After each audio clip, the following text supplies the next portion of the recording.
안녕하세요. 저는 서울에 사는 30대 후반 여성입니다. 현재는 혼자 살고 있어요.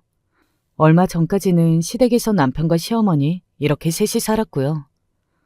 돌이켜 생각해보면 길지는 않았지만 그래도 그 시절 셋이 어떻게 살아냈나 싶기는 하네요. 지금은 생각하는 것만으로도 몸소리가 쳐지는데 말입니다. 지금 이렇게 이야기하는 것만 봐도 아시겠지만 네, 지금은 이혼을 한 상태입니다. 그러니 혼자 살고 있는 거고 말이죠. 오늘은 그 이야기를 한번 해볼까 싶어서 이렇게 사연을 쓰게 되었어요. 아마 들으시는 분들이 무척이나 재밌어 하실 이야기일 겁니다. 그리고 저도 이제는 아무렇지 않게 이야기를 할 수 있게 되었고요. 아무리 좋은 시어머니라고 해도 힘든 게 바로 시집살이잖아요. 하지만 저희 시어머니는 좋은 시어머니가 아니셨어요. 지금은 다 지난 일이라 이렇게 누군가에게 이야기를 할 수 있지만 한때는 시어머니 생각만 해도 심장이 빠르게 뛰고 숨이 가빠져 오던 시절이 있었습니다. 오늘 들려드릴 이야기도 바로 그 시어머니와 저의 이야기고 말이죠. 그러면 지금부터 제 이야기를 한번 시작해 보겠습니다. 저는 부모님이 안 계십니다. 태어나 보니 아버지는 안 계셨고 엄마 홀로 저를 키우셨어요. 흔히들 이야기하는 홀어머니 밑에서 자란 거죠. 그마저도 고생이라는 고생은 다 하시면서 저를 키우셨던 탓에 몸이 빨리 망가지셨습니다. 제가 성인이 되기 전에 병으로 엄마가 돌아가셨거든요. 중학교, 고등학교 때는 공부도 곧잘 했었는데 엄마가 그렇게 돌아가시고 나서는 그 모든 것들이 소용이 없어졌습니다. 바로 엄마의 친척들 때문에 말이죠. 누나 보험금은 내가 가져간다. 그러면 언니 집은 내가 가져갈게. 무슨 소리야? 집은 반반 나눠야지. 웃기시네. 보험금도 네가 가져가고 집도 반반 나누면 나는. 내가 아들인데. 미친 새끼야. 네가 언니 아들이냐? 어? 누나 제사도 내가 지낼 거야. 그 말을 누가 믿냐. 지나가던 개가 웃겠다.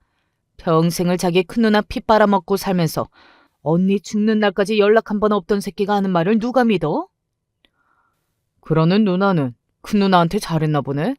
겨우 임종 한 번 지킨 걸로 유세 한 번 더럽게 떠네. 그 임종 안 지킨 새끼보다는 낫지. 그곳은 다른 곳도 아니고 엄마의 장례식장이었어요. 엄마의 동생이라는 것들이 죽은 엄마의 보험금이며 집이며 재산을 한 푼이라도 더 가져가겠다고 그 지랄을 떨고 있는 것이었습니다. 그 두 사람을 지켜보던 사람들이 한숨을 쉬었어요. 미진이 엄마가 미진이 대학은 무슨 일이 있어도 보내주라고 뒤 동생 손 잡고 빌었나 보던데 저 꼬라지 보니까 텄지? 저것들은 평생 고생만 한 지들 언니 누나한테는 미안하지도 않나? 죽은 사람은 그렇다 치고 산 미진이는 어떻게 하나 그래? 이모나 외삼촌이라는 것들이 저 모양이라 애 책임질 것 같지도 않고. 한 푼이라도 지어주면 다행이지. 그냥 어디 시설에 맡길 수도 있는 인간들이야. 뭐 다행인지 불행인지 그들은 어디 시설에 저를 보내지는 않았습니다. 그렇다고 저를 책임진 것도 아니었어요. 여기 2천만 원이다. 저는 이모가 주는 2천만 원을 가만히 받았어요. 이걸로 어디 월세방이라도 얻어라. 그리고 너 알아서 살아. 이 정도면 처음 시작하는 자금으로는 충분하니까. 나는 내 할 도리 했으니 다시는 나한테 연락하지 말고. 알겠지? 이모가 저에게 건넨 건 2천만 원이 들어있는 통장 하나와 엄마의 유품인 반지였습니다. 아버지와 결혼식도 올리지 못했던 엄마가 아버지가 어디선가 들고 왔다며 끼고 다녔던 결혼 반지였어요. 옛날에는 10살짜리도 부모 없이 혼자 살고 그랬으니까 너 정도면 충분히 하고도 남는다. 벌써 18이잖니. 그리고 몸일 집도 있고. 그런 말을 아무렇지 않게 하는 이모가 그 어린 나이에도 참으로 뻔뻔하다고 생각했던 것 같습니다. 뭐 지금 생각하면 뻔뻔한 걸 넘어 쓰레기 같은 사람이라고 생각하지만요. 그렇게 저는 세상에 아무도 없이 혼자 살게 되었어요. 사실상 고아나 다름없기는 했죠. 저는 그렇게 생각하지 않았지만요. 엄마가 돌아가시기 전까지 저는 엄마의 사랑을 듬뿍 받으며 자란 사랑받는 딸이었으니까요. 대학에 갈 수 있을 리 만무했습니다. 공부를 참 잘했었는데 그렇게 혼자 살면서 용돈벌이도 하다 보니 당연히 성적은 떨어질 수밖에 없었습니다. 떨어진 성적으로는 장학금을 준다는 대학이 없었어요. 만약에 설사 제가 성적을 유지해서 장학금을 받고 대학에 갈 수 있었다 하더라도 포기를 해야 했겠지만요. 차라리 미련조차 생기지 않는 게 다행이라면 다행인 걸까 하는 생각을 그때는 했던 것 같아요. 고졸인 저를 써주는 곳은 없었어요. 요즘은 아무리 학력이 낮아도 지방의 작은 대학은 나온 사람들이 대부분이잖아요. 하지만 저는 그마저도 없었으니까요. 이곳저곳을 돌아다니며 취직 자리를 알아보고 알아봤습니다. 그리고 마침내 한 곳에 취직을 할 수 있었어요. 평범한 격리직이었지만 그마저도 저 같은 고졸은 뽑아주지 않는 경우가 많았기 때문에 정말 힘들게 구한 자리였어요. 이력서만 한 50번은 더 썼던 것 같은 기억이 납니다. 월급도 적고 남자가 많은 직장에서 힘든 일이 정말 많았지만 저는 그래도 그곳에서 나름대로 인정을 받으며 일을 했습니다. 앞서 제가 공부를 조금 잘했다고 했잖아요. 그래서 일도 빨리 배웠고 수행 능력도 남들에 비해 좋았거든요. 돌이켜 생각해보면 사장의 처지에서는 저만큼 좋은 직원이 없었을 것 같네요. 월급을 적게 줘도 감사합니다. 그리고 부당한 대우를 받아도 찍소리도 못하고 일을 잘하는 그런 직원 말입니다. 지금 생각해보니 조금 억울한 것도 같습니다. 그 회사에서 결혼할 때까지 10년을 일했어요. 그 10년 동안 월급은 고작 35만 원이 올랐습니다. 정말 대단한 회사죠.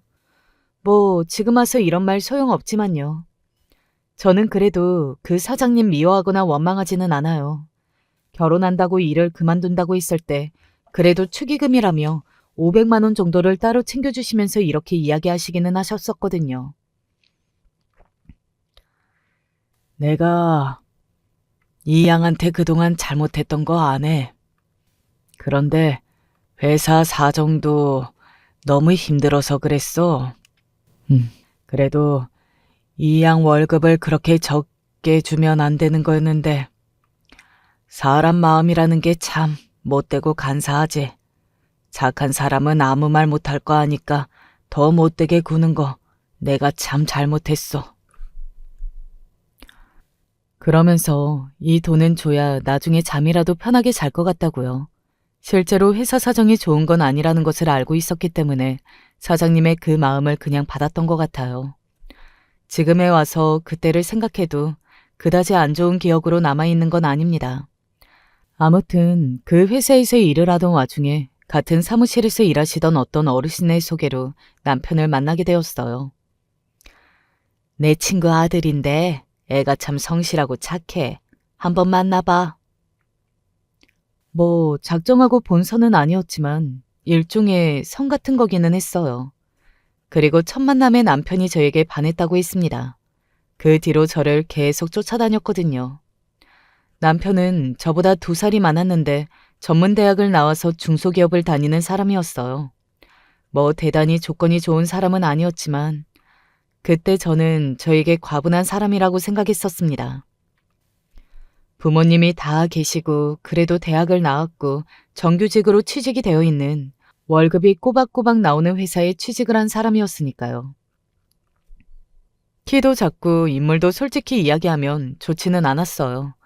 하지만 저를 진심으로 좋아해주고 아껴줬습니다. 왜 그런 사람 있잖아요. 결혼을 하지 않으면 모를까 결혼을 할 거면 이런 사람이랑 하는 게 맞다. 그런 생각이 드는 사람이요. 남편이 딱 그랬어요. 그렇게 1년 정도 연애하던 어느 날 남편이 저에게 청혼했습니다. 그리고 저는 그런 남편을 거절할 이유가 없었어요. 불같은 사랑을 한 건 아니었지만 그래도 좋은 사람이라는 건 연애를 하면서 알게 되었고 그리고 무엇보다 저는 꿈이 좋은 엄마, 좋은 아내가 되는 것이었거든요. 가족에 대한 결핍이 있었기 때문에 그랬던 것 같아요. 결혼이 쉽게 이루어진 건 아니었습니다. 시어머니가 저를 첫 만남 때부터 무척이나 마음에 안 들어 하셨거든요. 이런 말을 면전에다 대놓고 하실 정도로 말이죠. 부모가 없다고? 그러면 고아라는 말이니? 지금에 와서 생각해보면 그런 말을 당사자 앞에 대놓고 할 수 있는 사람이라는 거에서 모든 걸 알 수 있는 건데 말입니다. 그리고 그런 부모 밑에서 자란 자식이 멀쩡할 리 없다는 것도 그때는 몰랐습니다. 지금 와서 돌이켜 생각해보면 그게 당연한 건데 왜 몰랐을까 싶은 생각이 들지만요. 그러면 모아둔 돈 같은 것도 없겠구나. 결혼은 무슨 돈으로 하려고 그러니? 열심히 일하면서 그래도 1억 정도 모아둔 돈이 있습니다. 정말 제 전 재산이었어요. 하지만 그때는 그런 이야기를 그렇게 함부로 해서는 안 된다는 것을 몰랐습니다. 제 주변에 그런 걸 알려주는 사람도 없었을 뿐더러 그리고 저는 이제 가족이 된다 생각했으니 그냥 다 이야기한 거였어요. 1억이 있어? 그래도 야무지긴 한가 보구나. 뭐 혼자 그렇게 고생하면서 살았으면 생활력은 강하겠네. 그 와중에 그런 칭찬 아닌 칭찬을 듣는 게 참 좋았던 것 같아요. 저도 등신 같죠. 그런 저였지만 그래도 걸리는 건 한 가지 있기는 했습니다. 당분간 우리 집에 같이 살아라. 네? 내는 무슨 내? 야, 여기서 살면서 돈을 조금 모으고 그래서 집을 사서 나가. 지금은 집을 살 여력이 안 되잖니. 뭐 맞는 말이기는 했지만 그래도 저는 그게 싫었거든요. 당연하죠. 신혼집인데 시어머니와 함께 살고 싶은 며느리가 세상 천지에 어디 있겠어요. 그것도 딱 봐도 저렇게 드세 보이는 시어머니와 함께 말입니다. 너는 복 받은 줄 알아라. 돈 아끼지. 그리고 내가 누구 고생시키는 스타일도 아니지. 그래, 우리 여기서 돈 좀 모아서 좋은 집으로 가자. 응? 어머니 혼자 사시는 것도 나도 마음에 걸리고. 남편까지 가세하니 뭐 달아날 구멍이 없었어요. 그래. 그리고 네가 나중에 손주 낳으면 내가 봐주면 되잖니. 원래 할머니 할아버지 이렇게 3대가 같이 사는 집의 아이들이 바르게 크는 거다. 두 사람이 합세해서 그렇게 나오는데 별다른 도리가 없었습니다. 그렇게 하겠다 하는 수밖에 말이죠. 그렇게 저의 시집살이가 시작됐습니다. 살면서 가족이 없어서 참 많이 서러웠거든요. 그래서 더더욱 빨리 제 가족을 만들고 싶었고요. 그런데 아이러니하게도 결혼을 하고 나서 그 가족이 없는 서러움을 가장 크게 느꼈던 것 같아요. 다름 아닌 시어머니에게서 말입니다. 못 빼어먹은 거 티내지 말라고 했지? 너는 부모가 없어서 이런 것도 못하는 거니? 하여간 부모 없이 자란 애들이 이렇게 티가 다 나는 법이라니까. 그런 말을 아무렇지 않게 하는 사람과 온종일 붙어서 산다고 생각해 보세요. 제가 왜 인생에서 가장 큰 서러움을 그때 느꼈다고 하는지 아시겠죠? 어머님, 이 사람도 열심히 하는데. 남편은 처음에는 그렇게 나름대로 제 편을 들어주는 것 같았어요. 하지만 그마저도 얼마 가지 못했습니다. 이렇게까지 어머님이랑 못 친해지는 것도 당신이 잘못하고 있다는 거 아니야? 그게 무슨 말이야? 아니, 옆에서 잘했으면 이렇게까지 어머님이 싫어할 리 없다는 말이잖아. 내 탓하는 거야? 어머님 처음부터 나 마음에 안 들어 하시는 거 당신도 봐서 알잖아. 그거 다 감수하고 그 마음 돌려보겠다고 한 것도 당신 아니야? 모르면서 시집 온 거 아니잖아. 그리고 솔직히 당신이 조건이 안 좋은 건 사실인데 그걸 알면서 남들 2배, 3배로 노력해야 하는 거 아니야? 너무 서러웠습니다.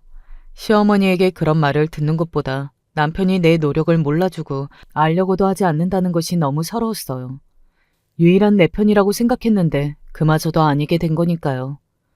남편이 그때 그렇게 변한 것을 보고 뒤에서 무슨 짓을 하고 있는지 의심하고 알아차렸어야 했는데 지금 돌이켜보면 그걸 몰랐던 게 제일 한스럽네요.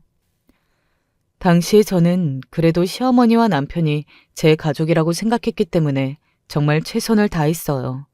이혼을 할 생각도 하지 못했고요. 나 돈 좀 빌려다오. 어느 날 시어머니가 저에게 그런 말을 했습니다. 돈이요? 너 전에 모아둔 돈 1억 정도 있다고 하지 않았니? 결혼한다고 이래저래 썼을 거지만 그래도 5천만 원 정도는 있을 거 아니냐. 정말로 딱 그 정도 있었거든요. 갑자기 돈은 왜? 왜? 빌려주기 싫으냐? 시어머니는 버럭 화를 내셨어요. 저는 시어머니가 조금만 큰 소리를 내도 심장이 바닥으로 떨어지는 상태였습니다. 그리고 몰릴 대로 몰려서 잘 보이고 싶은 마음이 컸던 것도 사실이고요. 그래서 해서는 안 될 선택을 하고 말았어요. 5천만 원까지는 저도 힘들고 3,500 정도는 빌려드릴 수 있어요. 그 와중에 조금 썼냐? 아니면 아끼는 거냐? 아니요, 그게 아니라 저도 그것밖에 없어서 그래요. 그래도 조금은 비상금으로 남겨놔야겠다고 생각해서 거짓말을 했어요. 시어머니는 미심쩍은 눈으로 저를 바라봤지만 그래도 그거라도 빌려 했던지 그냥 달라고 하시더군요. 걱정하지 말거라. 금방 갚아줄 테니까. 물론 저에게 돈을 갚는 일은 일어나지 않았지만요. 사실 받지 않아도 되는 돈이라고 생각했어요. 그로 인해 한동안 시어머니의 태도가 그 전보다 나아졌었거든요. 뭐 잠시긴 했지만요. 그것 봐. 당신이 잘하면 어머니도 달라지시잖아. 남편이 그렇게 이야기하면 그게 기분이 나쁠 게 아니라 당시에는 뿌듯했어요. 그리고 이제는 정말로 잘 살 수 있을 걸로 생각했어요. 물론 그마저도 얼마 가지 못했지만요. 병원에서는 뭐라든 검사 결과는 아무런 문제가 없다는데요. 아무런 문제가 없는데 왜 임신이 안 돼? 우리 집이 손이 귀한 집이라 네가 무조건 아들 하나는 낳아야 된다고 내가 골백 번도 더 이야기했지? 아니, 임신이 저 혼자 하는 거냐고요. 하지만 당시에는 그렇게 윽박지르는 시어머니 앞에서 저는 아무것도 할 수 없었습니다. 그저 죄인된 심정으로 고개를 숙이고 있는 것밖에는 말이죠. 그리고 그쯤부터 남편이 자주 외박했어요. 오늘은 또 왜 못 들어와? 회사 사람들이랑 밤새 회의한다고 했잖아. 중요한 프로젝트 있다고. 아니, 너무 바쁘니까. 원래 그렇게 바쁜 적 없었잖아. 남편은 버럭 소리를 질렀습니다. 당신이 남자가 밖에서 하는 일에 대해 뭘 알아? 그냥 쥐 죽은 듯이 살림이나 해. 무슨 말을 그렇게 해. 눈물이 찔끔 나올 뻔했습니다. 그리고 그날 이후로 남편은 점점 달라졌어요. 집에 안 들어오거나 늦게 들어오는 일이 잦았고 또 들어와도 저와는 대화를 나누려 하지 않았어요. 한 집에 살았지만 거의 남이나 다름없는 시간이 지났습니다. 그때 제가 머리가 한 움큼 빠졌어요. 스트레스로 말이죠. 그렇게 하루하루 사는 게 아닌 버텨내는 시간이 지나고 있었습니다. 그러던 어느 날이었어요. 오늘은 내가 약속이 있어서 밥 먹고 들어올 테니까 너 혼자 먹어라. 시어머니가 약속이 있다고 집을 나가셨습니다. 그리고 그날은 남편도 늦게 들어온다고 하는 날이었거든요. 저는 그날 기분이 좋았어요. 밥이라도 마음 편하게 먹는 날이었으니까요. 원래 시어머니와 밥을 먹으면 밥이 입으로 들어가는지 코로 들어가는지 모를 기분이 들거든요. 하도 막말들을 해대시니까요. 물에 밥을 말아서 김치와 젓갈만 가지고 먹는 밥이었지만 마음이 편해서 그런지 오랜만에 배부르게 먹었다는 생각이 들었습니다. 밥을 많이 먹어 그런가 좀 졸리더라고요. 그래서 상을 치우고 방에 들어가서 몸을 뉘었어요. 그 시간에 잠을 잡은 게 얼마만인가 싶고 비록 하루지만 뭐 방학 같은 기분도 들고 그랬던 것 같아요. 그렇게 잠이 살짝 들었을까? 문이 열리는 소리에 잠에서 깼습니다. 휴대폰을 들어 시간을 확인하니 저녁 10시더군요. 집이 왜 이렇게 캄캄해? 이거 벌써 처자빠져 사는 거야? 아이고, 어머니, 그냥 두세요. 일어나게 해서 그 얼굴 한 번 더 보시게요. 그래, 네 말이 맞다. 나 오늘 기분 좋은데 그 잡것 얼굴 보고 기분 망칠 필요는 없지. 맞아요. 그냥 씻고 주무세요. 아이고, 진작에 그런 며느리가 들어왔었어야 했거늘. 순간 누군가가 제 몸에 찬물을 뿌린 듯한 그런 기분이 들었습니다. 왜 그런 직감 있잖아요. 저 두 사람이 지금 나누는 대화는 예사 대화가 아니다. 그런 생각이 들었어요. 그리고 그 직감은 적중했습니다. 들으면 어떻게 하려고 그러세요? 전현 저거 한 잠 들면 누가 업어가도 모르는 거 모르냐? 그래도. 그리고 들을 테면 뭐 들으라고 해. 어차피 금방 쫓겨날 년인데. 두 사람이 무슨 이야기를 나누고 있는 건진 분명 한국어인데 이해가 잘 안 되는 기분이 들었습니다. 지영이 마음에 드세요? 이쁘고 집에 돈도 좀 있대고 또 본인도 대학도 나오고 지금 멀쩡한 직장 다니고 있고 저 방에서 지금 디비저 자는 년보다 100배는 낫지암. 그쵸. 이쁘죠? 그래, 이쁘더라. 아이고, 입이 찢어지겠네 찢어지겠어. 그렇게 좋으냐? 점점 정신이 멍해지는 기분이 들었습니다. 침대에 누워서 눈만 뜬 상태로 그 모든 대화를 듣고 있는데 마치 꿈 같다는 생각이 들었어요. 애 안 낳길 천만 다행이네 그려. 그 악마 같은 대화에 소름이 돋았습니다. 현실이라는 것을 믿고 싶지 않았던 것 같아요. 그렇게 눈을 꼭 감고 있는데 남편이 안방으로 들어오는 소리가 들렸습니다. 저는 벽 쪽에 바짝 달라붙어서 눈을 꼭 감았어요. 남편이 옷을 갈아입고 제 쪽을 잠깐 보는 것 같이 조용하더니 한숨을 한번 쉬고서는 밖으로 나가더군요. 그날 저는 더 이상 그 밤에 잠을 이루지 못했습니다. 너는 어제 그렇게 일찍부터 자빠져 잤으면서 얼굴이 왜 그 모양이야? 제가 오늘 컨디션이 조금 안 좋아서 아무래도 병원에 가봐야 할 것 같아요. 그리고 저는 보았습니다. 시어머니의 안색이 순식간에 경악과 불안함으로 물드는 것을 말입니다. 아마도 제가 임신을 했을까봐 겁을 먹으신 거겠죠. 병원을 다녀오니 이렇게 물으시더군요. 병원에서는 뭘 하든, 혹시 임신이라든? 이렇게 말입니다. 그렇게 임신을 바랐으면서 제가 아니라고 대답하니 세상 안도하는 표정을 짓는 그 얼굴이 너무 역겹다는 생각이 들었습니다. 하지만 그런 와중에도 저는 이혼을 할 생각은 하지 못했어요. 왜냐고요? 저에게는 땡전 한 푼 없었거든요. 변호사를 쓸 생각도 못했습니다. 돈이 없었으니까요. 시어머니에게서 돈을 빌려주고 얼마 되지 않은 시점부터 남편은 저에게 더 이상 생활비를 주지 않았고 또 시어머니도 100만 원, 200만 원 이렇게 조금씩 다시 돈을 빌려가셨었어요. 저는 바보같이 그 돈을 다 줬고 말입니다. 그래서 정말 수중에는 20만 원 정도 되는 돈밖에 없었어요. 만약에 제가 그 집을 나간다면 어디 갈 곳도 없이 그냥 거리로 나앉아야 했습니다. 그런 상황에서 제가 어떻게 그 집을 나갈 수 있었겠어요. 남편과 시어머니는 점점 더 저에게 악랄해졌습니다. 남편은 대놓고 집에 며칠씩 들어오지 않았고 시어머니는 저에게 소리 지르고 구박하고 심지어는 물건을 던지는 일도 있었어요.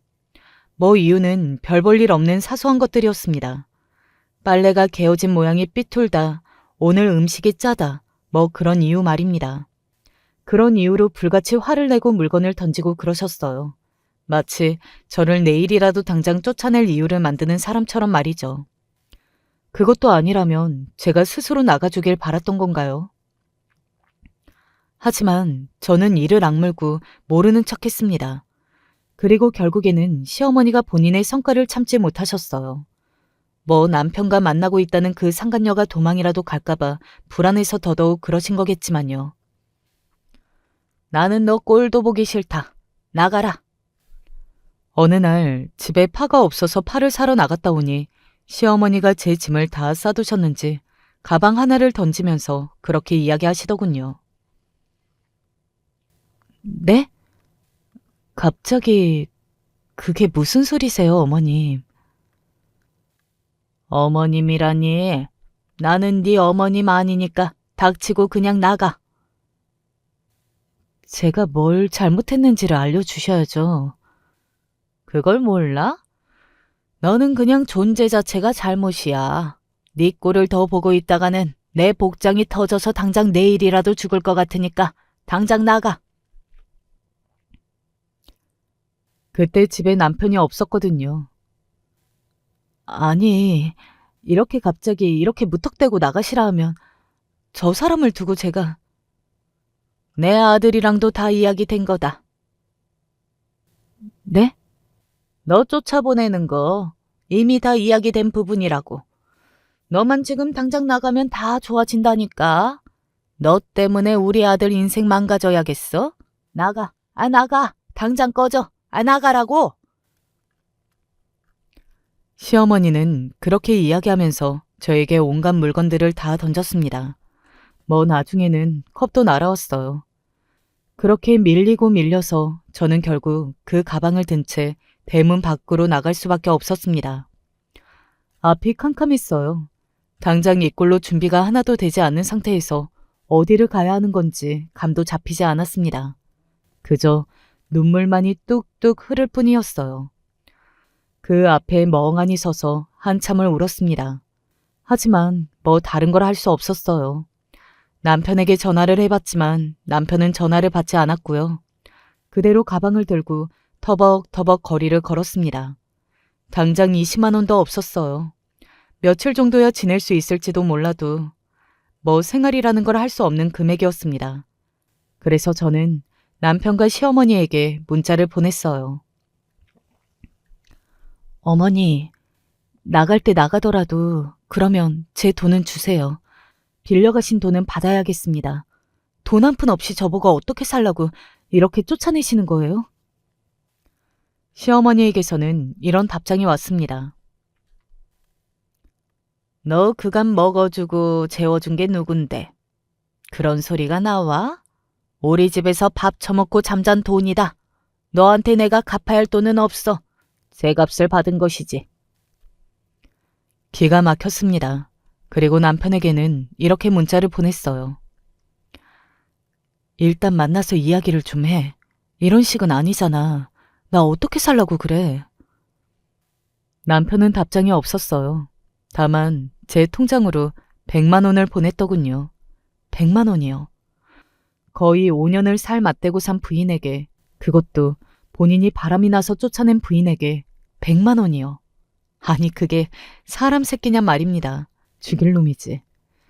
그 120만 원을 가지고 한동안 모텔과 찜질방을 전전했어요. 하지만 버틸 수 있는 시간은 고작 2달 정도였습니다. 그동안에 남편과 시어머니에게 계속 연락을 하고 집 앞에 찾아간 적도 있었지만 만날 수 없었어요. 그리고 어느 날은 이런 소식을 들었습니다. 아, 그래. 이사 갔는데? 하는 말 말이죠. 정신이 멍해지는 기분이 들었던 것 같아요. 남편과 시어머니가 이사했다는 소식을 들은 날 저녁, 저는 더 이상 살고 싶지 않다고 생각했습니다. 복수고 나발이고 아무것도 모르겠고 그냥 살고 싶지 않았어요. 그날 어느 건물 옥상에 올라가서 아래를 바라봤습니다. 하지만 끝끝내 아무것도 하지 못했어요. 뭐 억울한 것도 억울한 거였지만 저에게는 용기가 부족했습니다. 아, 죽는 것도 아무나 하는 게 아니구나 하는 생각을 그때 처음 했던 것 같아요.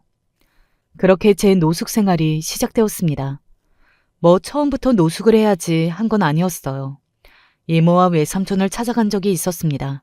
하지만 외삼촌은 어디서 빚을 지고 도망을 다니는 신세라 소재 파악도 되지 않았고 이모는 저를 보고 뺨을 내리쳤어요. 왜 나를 찾아와? 내가 죽을 때까지 나 찾아오지 말라고 했지. 죽어도 그냥 너 혼자 죽어. 나한테 이런 피해 주지 말고. 그런 생각을 했던 것 같아요. 왜 내 주변에는 이런 인간들밖에 없지? 하는 생각 말입니다. 제대로 된 사람이 단 한 사람도 없이 왜 이렇게 쓰레기 같은 인간들만 있는 건지, 이게 내 팔자인 건지, 뭐 그런 생각 말입니다. 그래서 그날로부터 누군가를 찾을 생각을 하지 않았던 것 같아요. 그냥 멍하니 생각이라는 걸 하지 않은 채로 그냥 하루하루 버티들 살다 보면 언젠가 죽는 날이 오겠지. 뭐 그런 생각을 하며 하루를 버티듯 살아냈던 것 같습니다. 그래도 살아있는 인간이라 그런지 때가 되면 배가 고프더라고요. 제가 떠돌아다니는 부근에 조금 규모가 큰 교회가 있었거든요. 그리고 그 교회에서는 일주일에 한 번씩 저 같은 떠돌이 노숙자들을 위해 무상급식을 했습니다. 일주일에 한 번 그곳에서 밥을 먹는 게 그 당시 저의 최고의 식사였던 것 같아요. 그런데 그날은 모르는 얼굴이 있더라고요. 배급해 주시는 분들 중에 말이죠. 이 교회에 부자 양반들 많이 다니잖아. 뭐 돈 냈나 보지 뭐. 팔자 좋네. 나도 저런 인생 한번 살아보고 싶은데. 밥을 먹으면서 그들의 대화를 들었습니다. 하지만 별다른 생각을 하지는 않았어요. 빨리 먹고 이 자리를 떠야겠다는 생각밖에는 말입니다. 저는 당시에 저도 노숙자이면서도 노숙자인 다른 분들을 참 무서워했거든요. 저만 보면 자꾸 막말을 하고 어떤 남자 노숙자들은 함부로 몸을 만지려 하고 그런 것들 때문에 말이죠. 우리 이씨, 오늘도 예쁘구만. 오늘은 나랑 밥 보낼 생각 없는가? 그 노숙자가 그렇게 이야기하면서 제 손을 슬쩍 잡았습니다. 평소에도 저에게 몹쓸 짓을 하려는 시도를 많이 했던 사람이라 저는 겁을 집어먹었어요. 저리 가세요. 급하게 밥을 먹고 일어서다가 그만 식판을 떨어뜨렸습니다. 온 사방의 시선이 저에게 집중이 되는 것을 느껴졌어요. 저는 부끄러움으로 얼굴이 붉게 달아올랐습니다. 급하게 쭈그려 앉아서 식판을 치우고 있던 그때였습니다. 두세요. 제가 치울게요. 누군가가 급하게 다가와서 제 손에 있는 식판을 들고 갔어요. 참 좋은 냄새가 나는 사람이라고 생각했습니다. 그리고 얼굴이 어딘가 낯이 있다는 생각도 말이죠. 그렇게 잠시 보고 있었어요. 그러다 꾸벅 고개를 숙이고 가려는데 그분이 갑자기 제 손을 덥석 잡았습니다. 놀라서 고개를 드니 제 얼굴을 정말 빤히 보더라고요. 이 반지 어디서 났어요? 그 여자는 제 손을 보고서는 그런 이야기를 했습니다. 그 반지는 제가 앞서 이야기한 적이 있는 그 반지였어요. 저희 아버지가 어디선가 구해와서는 어머니 손에 끼워줬다는 그 반지 말입니다.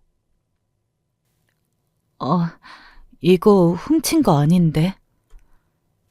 저는 제가 그 반지를 어디선가 훔쳤다고 오해받는 상황인 줄 알았어요. 그래서 소심하게 그렇게 말했습니다. 하지만 그 여자는 저를 놓아줄 생각이 없어 보였어요.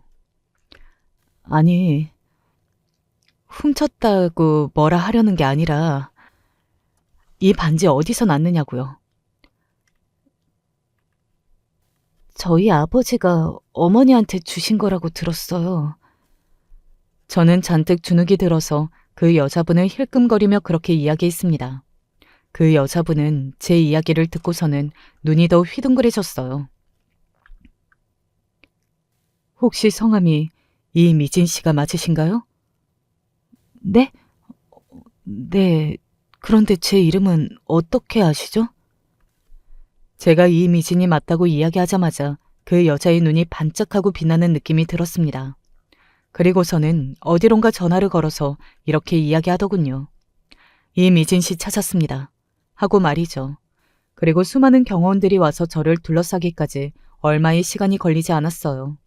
저를 둘러싼 경호원들이 어딘가로 저를 안내했습니다. 그 저에게 무슨 짓을 하려던 노숙자는 이미 어디로 끌려갔는지 보이지 않았어요. 불안해하지 않으셔도 돼요. 이미진 씨를 애타게 찾는 분께 모셔가는 중이니까. 아마 그 여자분이 아니었으면 무서워서 울었을지도 몰라요. 갑자기 그렇게 덩치가 큰 경호원들에게 둘러싸여 어디론가 갔습니다. 그리고 도착한 곳을 보고 저는 입이 떡 벌어졌어요. 생전 본 집 중에 가장 큰 집이었습니다. 그런 집은 텔레비전으로만 봤지 실제로 보는 것은 정말로 처음이었어요. 저를 찾는 분이 이 안에 계신다고요? 뭔가 오해가 있으신 게 아닐까요? 이런 곳에 사시는 분이 저를 알 리가 없는데. 정말 온갖 생각을 다 했던 것 같아요.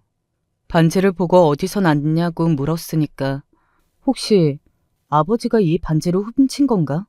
그래서 그 안갚음을 하려고 아버지를 찾다가 딸인 나까지 찾은 게 아닐까. 뭐 그런 생각까지 할 정도였으니까요.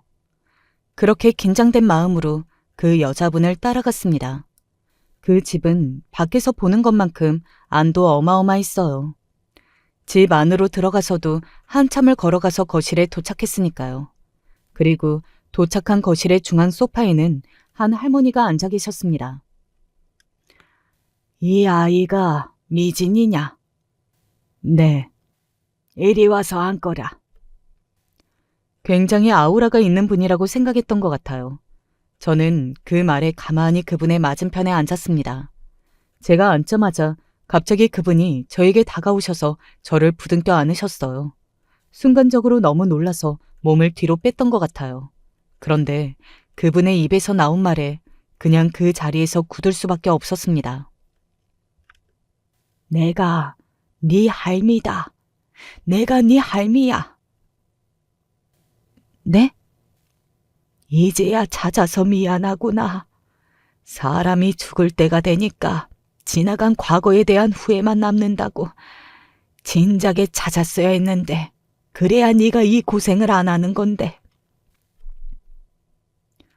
그렇게 이야기하시면서 정말 한참을 우셨습니다. 너무 어안이 벙벙하고 이게 무슨 일인가 싶어서 뭘 할 수도 없었어요. 저를 찾으시는 게 맞아요? 뭔가 오해가 있으신 것 같은데.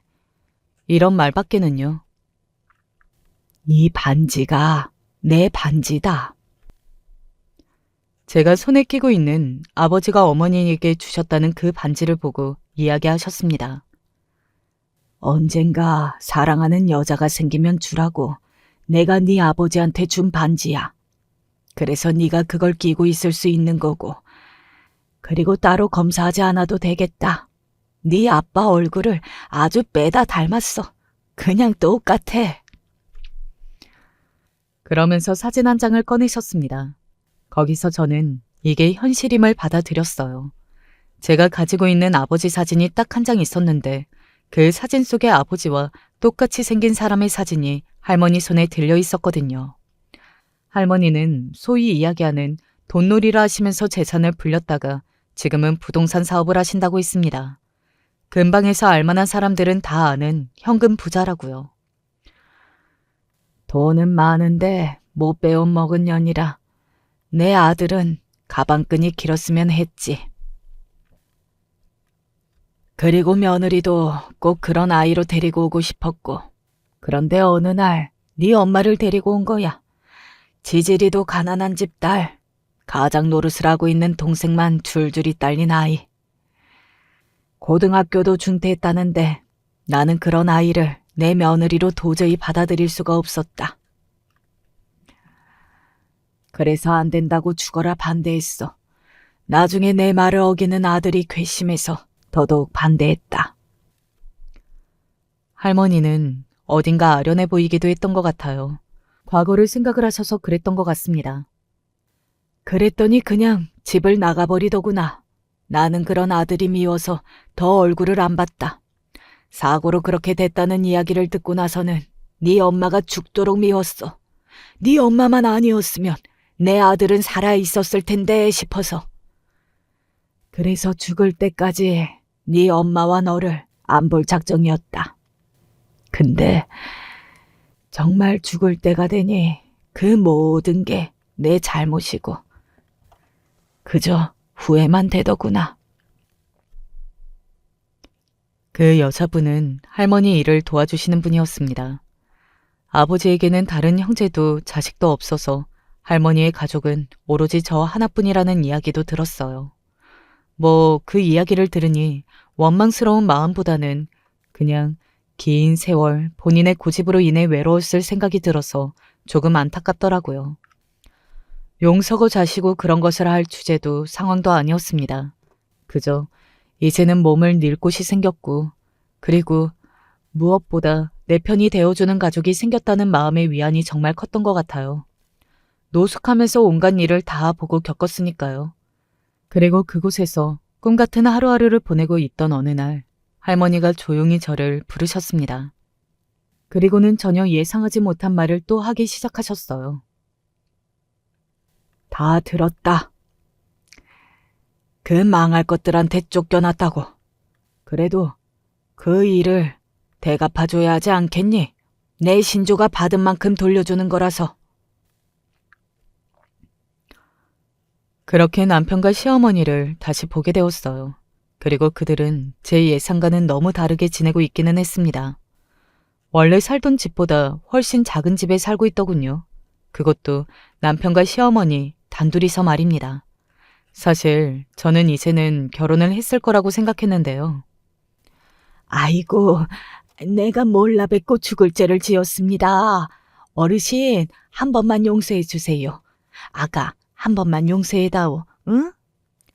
여보, 내가 잘못했어, 어? 내가 잠시 미쳤었나 봐. 이미 할머니의 일을 봐주는 분에게 그간 있었던 일에 대한 이야기를 다 들은 건지 저를 보자마자 납작 엎드리더군요. 저는 그간 그들에게 있었던 일을 들을 수 있었습니다. 알고 봤더니 그 여자가 사기꾼이었더라고요. 그러면 그렇지 하는 생각이 제일 먼저 들었던 것 같아요. 남편은 정말 뭐 하나 볼 것 없는 사람이었거든요. 인물도 집안도 그리고 직장도 말입니다. 그리고 잘난 여자가 좋다고 할 때부터 뭔가 이상하다고 생각했는데 결혼을 빌미로 결혼식 비용이니 뭐니 돈을 뜯어가고 나서는 잠수를 탔다고 했습니다. 남편처럼 당한 남자가 한둘이 아니라는 것도 말이죠. 그래서 하는 수 없이 더 작은 집으로 간 거라고 하더군요. 나는 내 재산을 내 하나밖에 없는 손녀한테 다 물려줄 생각이요. 할머니의 그 말에 시어머니의 얼굴이 사색이 되었어요. 당신들은 로또를 놓친 거지. 아마 평생을 후회하며 땅을 치고 고통스러워하며 살게 될 것이요. 알겠소? 아니, 그래도 한번 결혼했던 애들이 다시 합치는 게. 당신 아들 같은 허접하고 양심도 없고 못돼 먹은 인간 말종을 내 손주 사위로 들이라고? 수백억 재산을 관리해야 하는데 절대 그렇게는 못하오. 그리고 저도 그럴 생각이 없었고요. 수백억? 시어머니 눈이 뒤집혀 그대로 넘어가는 것을 봤습니다. 아마 그 성품에 그렇게 졸도할 만큼 제가 아깝기는 했을 거예요. 눈앞에서 그야말로 로또 그 이상을 놓친 셈이 된 거니까요. 할머니는 그걸로도 모자란지 결국은 소송을 걸었습니다. 내가 그 쥐꼬리만한 돈이 없어 소송을 하나. 그것들 괴롭히려고 하는 거지. 할머니는 시어머니와 남편을 끝까지 괴롭혔어요. 정말 끝까지 말이죠. 얼마 안 남은 그들의 재산을 또 소송을 분할받았습니다. 아마 제가 그들에게 받은 돈보다 할머니가 고용한 변호사 비용이 몇십 배는 비쌀 거예요. 하지만 그들을 괴롭히기 위한 것이었으니 할머니에게 그런 건 아무런 문제가 되지 않았고요. 소송을 다 치른 이후에도 남편과 시어머니는 주기적으로 저를 찾아와서 빌었습니다. 아마 그건 저에게가 아니라 제가 가진 돈 앞에서 무릎을 꿇은 것이겠죠.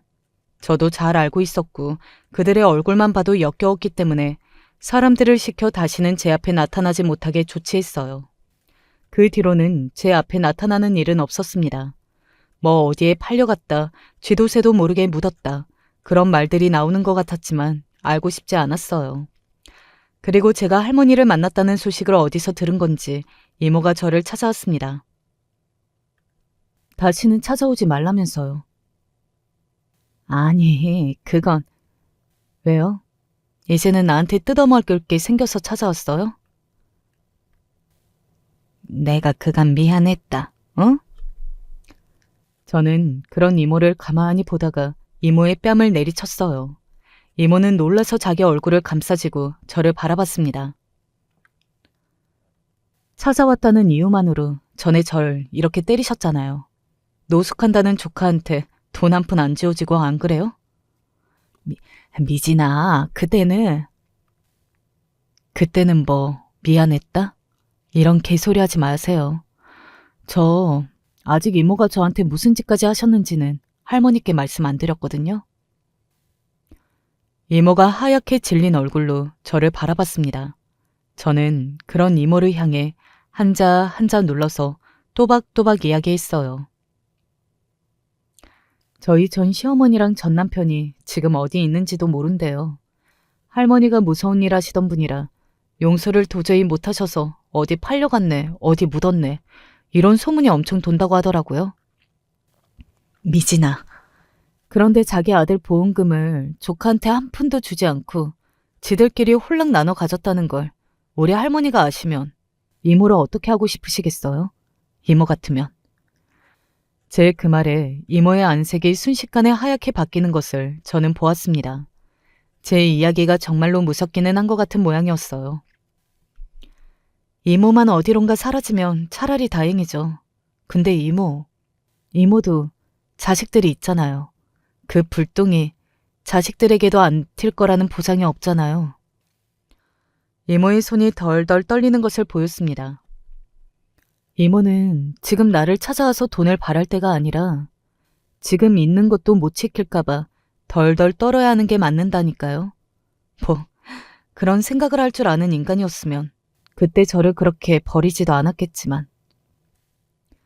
겁에 질린 눈으로 저를 바라보고 있는 이모를 향해 마지막으로 말했습니다. 그러니까 지금 조용히 돌아가서 죽은 듯이 사세요. 제 눈에 띄지 말고. 혹시 모르잖아요.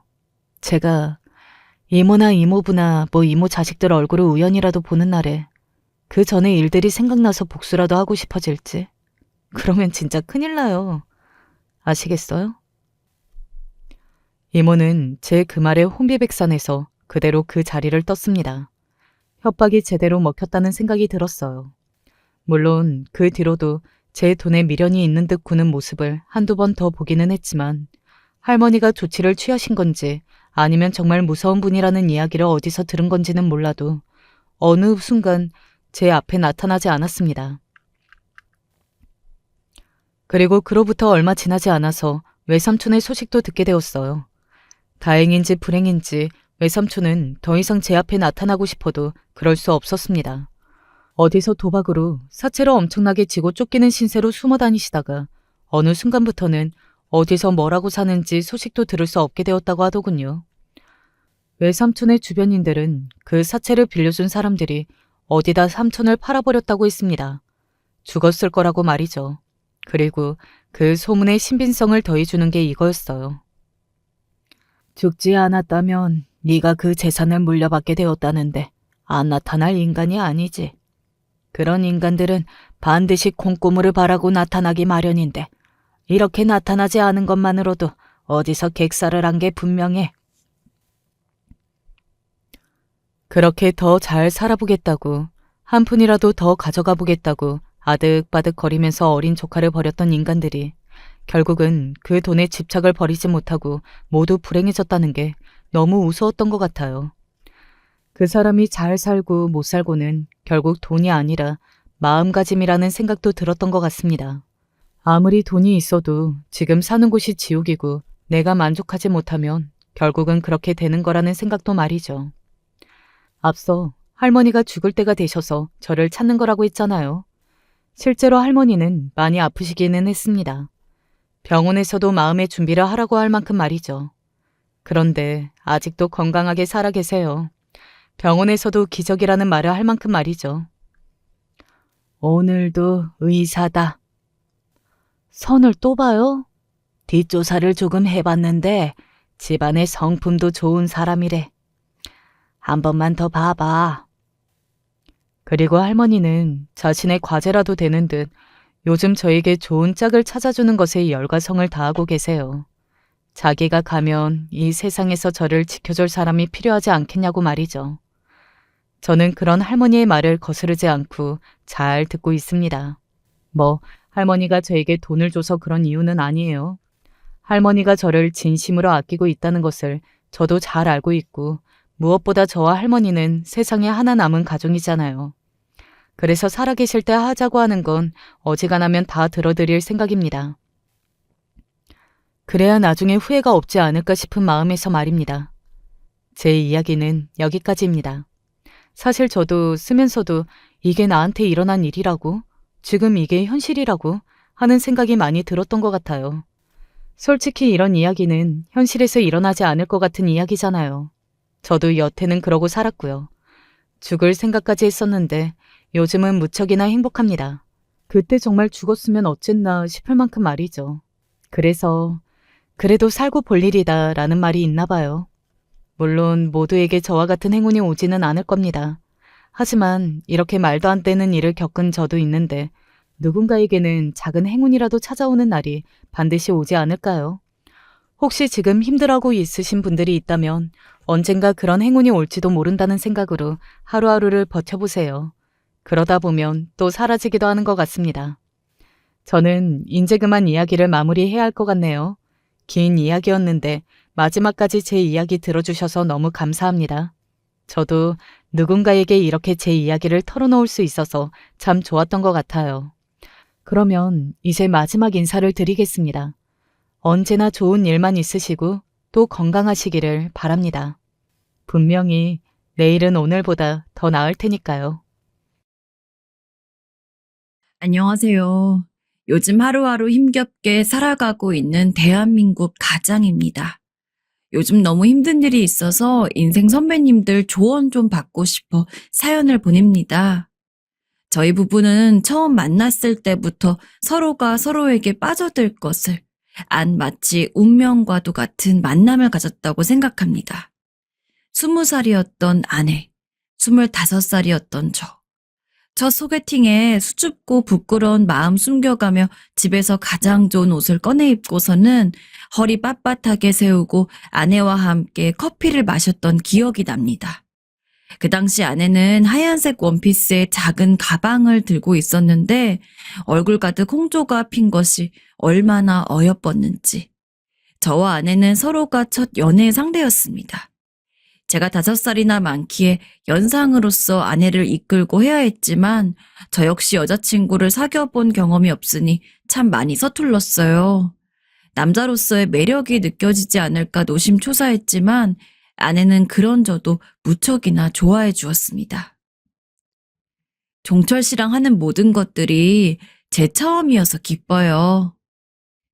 저희는 연애를 할 적에 그 어디를 다녀도 함께 손을 잡고 걸었습니다. 저희의 데이트를 본 친구놈들이 아주 뜨겁다면서 휘바람을 불고 난리를 쳐도 괜히 민망스럽긴 했지만 한 번도 아내 손을 놓아본 적은 없었습니다. 그만큼 저는 아내를 사랑했고 아내 역시 저를 사랑했다고 생각합니다.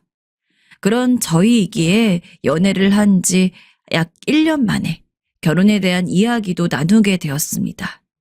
물론 옛날에야 다들 일찍 결혼했다곤 하지만 저에 비해서 아내가 어렸기 때문에 아내 입장에서는 결혼이 그리 급하지 않았던 상황이긴 했습니다. 하지만 아내 역시 저를 사랑하는 마음으로 빨리 결혼을 하고 싶다고 해주었죠. 저는 종철 씨랑 처음 사귈 때부터 빨리 결혼하고 싶다고 생각했어요. 앞으로 제가 다른 누구를 만나도 종철 씨 같은 사람은 못 만날 것 같고, 얼른 결혼해서 부부가 되고 저희를 닮은 자식을 낳아서 행복하게 살 수 있다면 얼마나 기쁠까요? 그래서 이렇게 종철 씨가 저랑 같은 마음이라는 게 너무나 좋아요. 진호가 너무 고마워. 솔직히 사귄 지도 얼마 안 된 상황에서 이렇게 결혼 이야기를 하는 게 부담스럽진 않을까 걱정했는데 너도 나와 결혼을 생각하고 있었다니. 우리는 분명 좋은 부부가 되어서 평생 함께 살 거야. 그러니 나랑 결혼해줘. 프로포즈라고 하기에도 밋밋한 고백이었습니다. 하지만 그런 고백에도 아내는 눈물을 글썽거리며 제 프로포즈를 받아주었죠. 결혼을 하고서도 저희는 달라진 게 없었습니다. 물론 전업주부로 있는 아내와 달리 전 회사를 다니며 일을 하고 있었기에 사실 평일 저녁 혹은 밤 아니면 주말을 제외하면 아내와 심도 깊이 이야기를 나눌 시간도 별로 없었지만 오히려 그렇기 때문에 더욱더 애틋하게 서로를 보듬으면서 지냈어요. 당시 친하게 지냈던 지인들은 저희만한 인꼬 부부가 없다며 이야기를 할 정도였죠. 하여간 종철이 너는 진옥 씨 안 만났으면 어떡할 뻔했냐? 그러게나 말이다. 진옥이 없는 인생을 내가 어떻게 살았을지 상상만 해도 무섭다. 내가 지금 이렇게 행복하게 가정 꾸리면서 살 수 있는 건 전부 내 옆에 진옥이가 있어서야. 나 진옥이 아니었으면 아마 결혼도 못했을걸? 종종 아내의 어디가 그리 좋냐고 묻는 사람들이 있었습니다. 하지만 그럴 때마다 전 명확하게 답변을 하지 못했어요. 아내를 이루고 있는 모든 것들이 좋은데 어떻게 그 중에서 하나만 꼽을 수가 있겠습니까? 아내는 얌전하고 현모양처 같은 기질이 있으면서도 정말 의견을 피력해야 할 때는 그 어떤 눈치도 보지 않고 당당하게 자기 의견을 말할 수 있는 사람이었습니다. 그러면서도 자기가 힘든 건 조금 숨겨두고 남이 힘든 걸 먼저 보듬을 줄 아는 배려심 역시 가지고 있었죠. 제 인생에서 아내만큼 완벽한 여자는 없었고 사실 그냥 이 세상을 통틀어서 아내만큼 괜찮은 여자는 많이 없을 거라 생각합니다. 자식을 낳고서도 아내는 아이들에게 너무나 좋은 어머니가 되어주었습니다.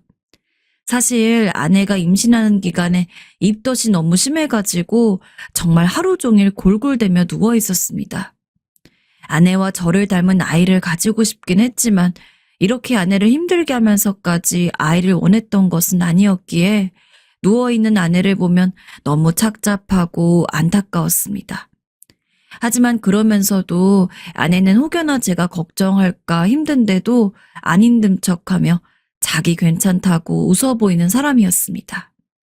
두 아들과 하나의 딸, 세 남매를 키우는데 아무리 제가 도와줬다고 해도 대부분의 집안일이나 육아가 아내 몫이었던 이상 많이 힘들었을 텐데도 아내는 그런 낌새 하나 보이지 않았습니다. 어쩌다 새벽에 애들이 칭얼대서 밤에 잠을 깨가지고 제가 분유라도 챙겨줄라 일어나면 아내가 불이 나게 제 팔을 잡고서는 종철 씨는 이따가 출근해야 하잖아요. 얼른 자요. 애들 밥 먹이는 건 내가 할게요. 라며 졸린 눈을 채 뜨지도 못한 상태에서 자리에서 일어나 젖병에 분유를 타고는 했습니다. 애들이 아무 일 없이 쑥쑥 클 수 있었던 것도 전부 아내 덕분입니다. 제가 한 거야 그냥 생활비 가져다 주는 게 전부였죠. 게다가 첫째 아들 녀석이 어렸을 때 엄청난 말썽꾸러기였습니다. 동네에 풀어놓으면 반나절이 채 가기도 전에 누구랑 싸워가지고 울면서 들어오고 유치원에 보내도 마찬가지였습니다. 너 아빠가 친구들이랑 싸우면 안 된다고 했어, 안 했어? 제가 수십 번을 넘게 혼냈는데도 아들은 그럴 때면 가만히 듣는 척을 하고 또 며칠 지나면 언제 그랬냐는 듯이 여기저기 뛰어다니며 말썽을 부리기 일쑤였습니다. 전적으로 아이들을 챙겼던 아내는 아마 저보다 더 많은 광경을 목격했겠죠. 하지만 그러면서도 애한테 화 한 번 내는 걸 본 적이 없습니다. 민식이가 말썽을 너무 부리지 않아? 당신도 화를 낼 때는 화를 내. 당신이 그렇게 오냐오냐 해주니까 애가 뭐가 잘못된지를 모르고서 그런 걸 수도 있어. 뭐 어릴 때 장난이니까 그렇게 심한 건 아니라고는 하지만 애 돌보는 건 당신인데 당신이 힘들잖아. 힘들긴 해도 종철 씨 말대로 아직 어리잖아요. 그리고 종철 씨도 가끔씩이긴 하지만 민식이를 혼내는데 만약에 저까지 혼내면 민식이가 누구한테 기댈 수 있겠어요. 그래도 나는 엄마니까 조금 더 길게 지켜보고 차근차근 이야기해줘야죠. 돈 버는 게 힘들긴 했어도 언제나 제 옆에서 제 편이 되어주는 아내가 있었기에 버텼습니다. 그리고 아내가 제게 위안이 되는 만큼 저희 역시 아내에게 위안이 되고자 했었습니다. 살면서 부모님에게 참 무뚝뚝한 아들이란 소리 많이 들었는데 그런 제가 아내에게만큼은 퇴근 후 근처 꽃집에서 꽃다발도 사갈 정도로 다정하게 굴기도 했습니다. 아이들이 하나둘 커가면서 대학도 가고 취직을 할 때까지 저희 사이는 변함이 없었습니다. 애들도 저희 부부를 이야기할 때마다 엄마랑 아빠만큼 금술 좋은 사람들은 못 봤다며 이야기할 정도로 몇십 년간 저희의 사랑은 변함이 없었습니다. 물론 젊었을 적과는 달리 조금씩 주름도 들어가고 과거와 같은 미모를 가지고 있진 않았지만 그럼에도 여전히 제게는 아내가 그 누구보다도 아름다웠습니다. 하지만 아내가 쉰 정도에 들어섰을 때부터 조금씩 달라지기 시작했습니다. 여보, 우리 오랜만에 주말에 외식이나 갈까? 애들은 두고 우리끼리만 오붓하게 데이트하자. 생각 없어요. 그냥 집에서 간단하게 먹을래요. 주말이면 종종 아내와 둘이 외식을 하고는 했는데 언제부턴가 아내는 제가 외식을 하자고 제의를 하면 영 싫다는 얼굴을 하고선 억지로 나가거나 아니면은 거절을 했습니다. 언제나 밝은 얼굴로 제 제안을 받아들였던 아내였기에 거절을 하는 아내의 모습이 너무 어색했습니다. 그래도 예전보다 나이도 들었고 체력도 전 같지 않을 테니까 집에만 있어도 충분히 피곤할 수 있다고 생각을 해서 아무 말도 하지 않았습니다. 하지만 아내는 단순히 주말에 외식 제한뿐만 아니라 평소 저와 이야기를 하는 데 있어서도 점점 예민하게 굴었습니다. 내가 주말에 설거지 좀 해달라고 했잖아요. 평소엔 내가 다 하는데 주말에 가끔 가다가 한번 해달라는 것도 제대로 못 해줘요, 당신은? 미안해, 여보. 내가 깜빡 잊고 있었어. 지금 바로 할 테니까 화내지 마. 어떤 일이 있어도 차분하게 말하던 아내가 신경질적으로 변했습니다. 실수에 한없이 너그러웠던 전과는 달리 이젠 무언가 마음에 들지 않는 게 눈에 띄면 다짜고짜 언성을 높이고 소리를 질렀습니다. 그런 아내의 모습에 전 얼떨떨했습니다. 그동안 한 번도 제게는 보인 적이 없는 모습이었으니까요. 자식들 역시 그런 아내의 변화를 쉽게 받아들이진 못했습니다. 어머니, 요새 갱년기가 오신 거 아닐까요? 자식의 말대로 아내는 갱년기라도 겪고 있는지 감정 기복이 무척이나 심했고 화를 내고 우는 등 부정적인 감정을 표현하는 일이 잦아졌습니다. 전 그 옆에서 아내를 달래느라 언제나 전전긍긍했고요. 마음 같아선 아내의 곁에 하루 종일 붙어서 돌봐주고 싶었습니다. 그러나 여전히 일을 다니고 있었기에 제가 아내 옆에서 함께 있을 수 있는 시간은 적었고 어쩌다가 야근이라도 해서 조금 늦게 들어오는 날이면 아내의 히스테리는 극에 달했습니다. 당신은 내가 집에서 쓸쓸히 기다리는 건 생각도 안 하죠? 어떻게 이렇게 늦게 들어올 수가 있어요? 난 당신 때문에 잠도 못 자고 거실에서 불 켜고 이러고 있는데. 아무리 아내를 사랑하는 저였지만 무차별적으로 쏟아지는 아내의 투정 아닌 투정을 모두 견디기는 힘들었습니다. 그래서 잘 참다가도 한 번씩 당신 대체 왜 이러는 거야? 전엔 안 그랬잖아.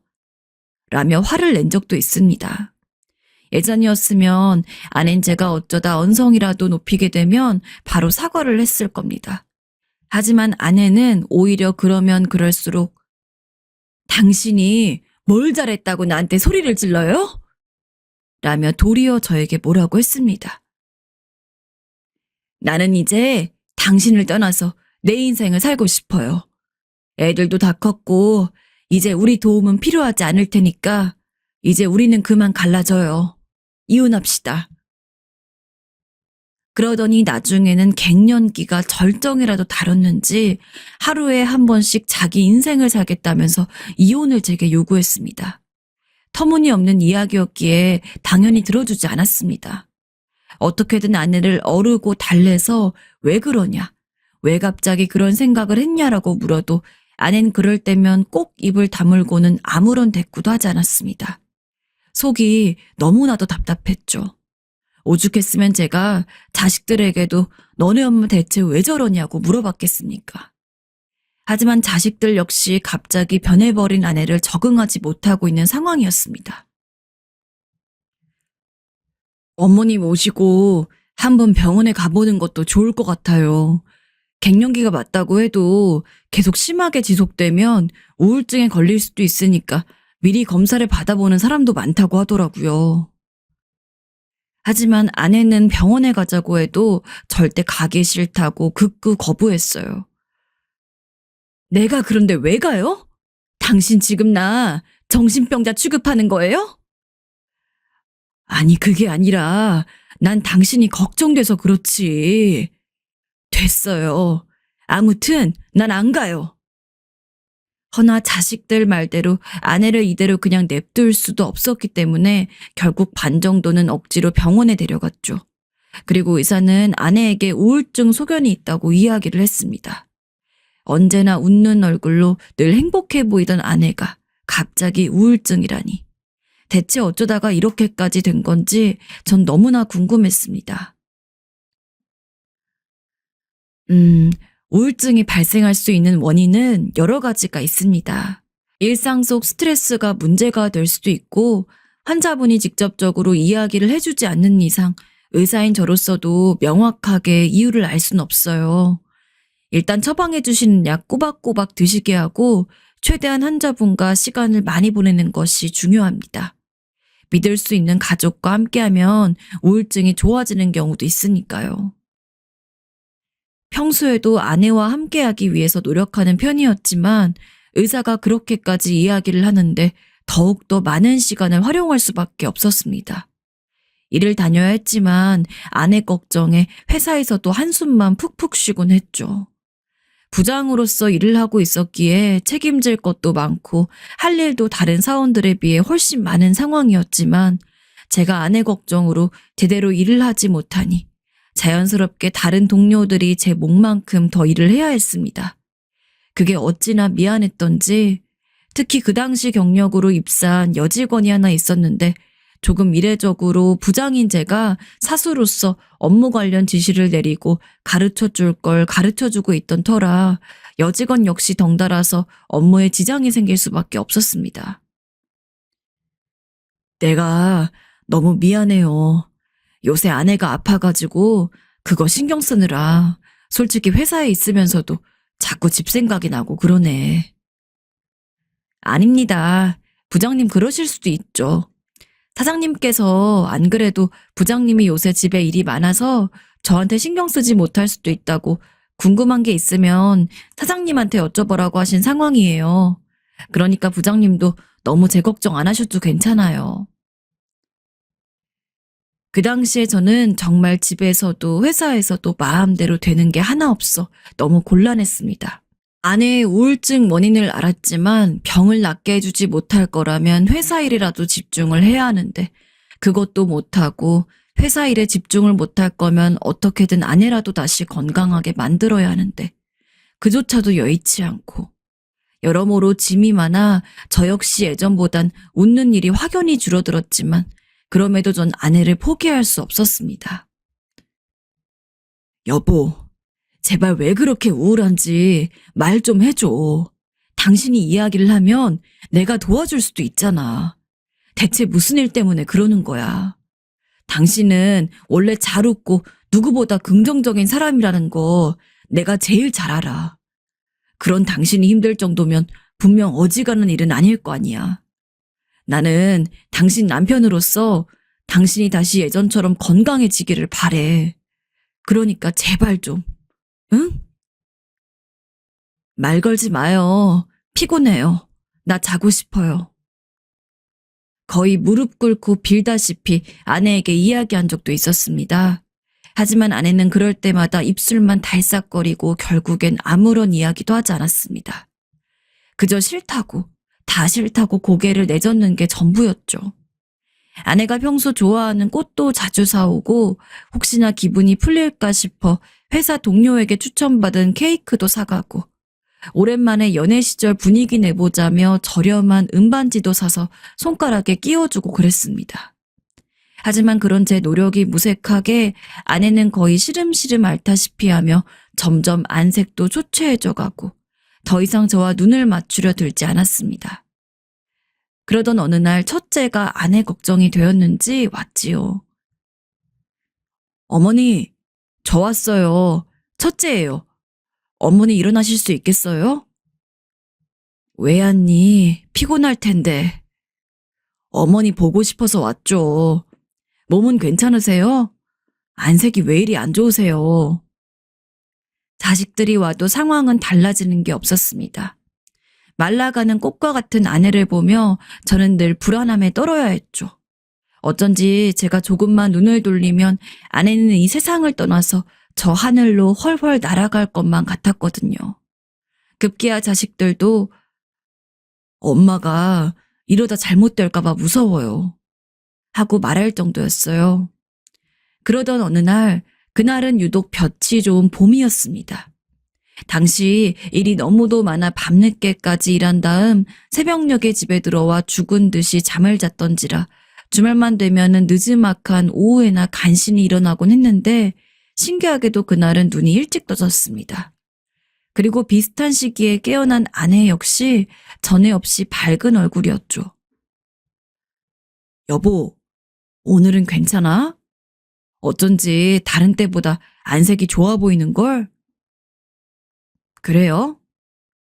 아내는 별다른 말 없이 가만히 저를 보기만 했지만 그거로도 충분했습니다. 식사를 차려서 아내와 함께 먹고 거실에 있는데 아내가 제게 그러더군요. 장미꽃 냄새를 맡고 싶은데 사다 줄 수 있냐고. 정말 오랜만에 아내가 자의로 제게 말을 건 날이었습니다. 당연히 저는 벌떡 일어나서 요 앞에 꽃집에서 금방 사올 테니까 잠시만 기다려요. 내가 제일 싱싱한 걸로 한 송이, 아니 100송이 사다 줄게. 라며 말한 뒤 지갑을 챙기고 밖으로 뛰쳐나갔습니다. 삭막하게 대화 하나 없이 있다가 너무도 오랜만에 아내가 먼저 말을 걸었기에 원하는 것이라곤 다 들어주고 싶었습니다. 꽃집에서 방금 물 먹은 걸로 예쁜 장미꽃을 100송이 고른 뒤 집으로 한참을 걸었습니다. 다시 예전처럼 돌아갈 수 있을 거라는 생각에 가슴이 설렜습니다. 최대한 예쁜 꽃을 고르느라 생각보다 시간이 오래 걸렸지만 분명 아내도 장미꽃 향기를 맡으면 훨씬 기분이 좋아질 거라 믿었기에 그저 걸음마를 재촉했습니다. 하지만 집에 들어온 순간 믿을 수 없는 광경이 펼쳐져 있었습니다. 여보. 흩뿌려진 가루약과 알약, 그 옆에 쓰러져 있는 아내. 황급히 다가가서 꽃을 내팽겨치고 아내를 깨우기 위해서 몸을 마구 흔들었지만 아내는 일어나지를 않았습니다. 덜덜 떨리는 손으로 119를 누르고 구급차를 기다리는 시간이 천년과도 같았죠. 자식들에게도 황급히 연락했습니다. 도저히 이 상황을 믿을 수가 없었고 혼자서 감당할 수 없었으니까요. 저에게 연락을 받은 자식들 역시 급히 차를 몰았습니다. 병원에 도착하고서 아내가 들것에 실려 옮겨졌을 때 평생 찾지도 않은 신을 부르며 기도했습니다. 제발 아내가 다시 눈을 뜨게 해달라고. 나쁜 선택을 한 것이 아니게 해달라고. 그러나 아내는 이미 숨을 거둔 뒤였습니다. 저도 자식들도 아내 시신 앞에서 눈물조차 흘리지 못하고 그저 허망하게 서 있었습니다. 불과 몇십 분 전까지만 해도 꽃을 사다 달라며 웃었던 아내인데 이제 정말 예전의 아내로 돌아갈 수 있을 거란 생각에 너무도 기뻤고 앞으로는 아내가 이렇게 힘든 일이 없도록 내가 더 잘하겠다고 수십 번 수백 번을 다짐했는데 아내의 장례식을 치르는 내내 아무 생각도 들지 않았습니다. 제가 마주하고 있는 이 상황이 꿈만 같았고 활짝 웃고 있는 아내의 영정사진을 보면 볼수록 아내가 정말로 저희 곁을 떠났다는 사실을 납득할 수가 없었습니다. 금방이라도 다시 일어나서 여보하고 따스한 목소리로 불러줄 것만 같은 내 아내. 아무것도 하지 못하고 어처구니 없이 아내를 잃은 저는 대체 아내가 어떤 심경의 변화를 겪었길래 그렇게까지 예민하게 됐으며 더 나아가서 이리도 좋지 못한 선택을 하게 된 것인지가 너무 궁금했습니다. 그래서 장례식이 끝나고 집에 가자마자 아내의 짐을 뒤졌어요. 혹시 일기라던가 유서가 있을까 싶었죠.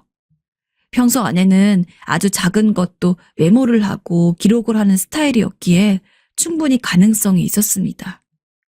아내 옷이 차곡차곡 정리되어 있는 장롱도 뒤져보고 아내가 평소 쓰는 가계부가 놓여있는 서랍도 뒤져보고 한참을 아내의 짐을 파헤친 끝에 저는 찢어져 있는 가계부 속지를 아내의 지갑 내에서 발견을 했습니다.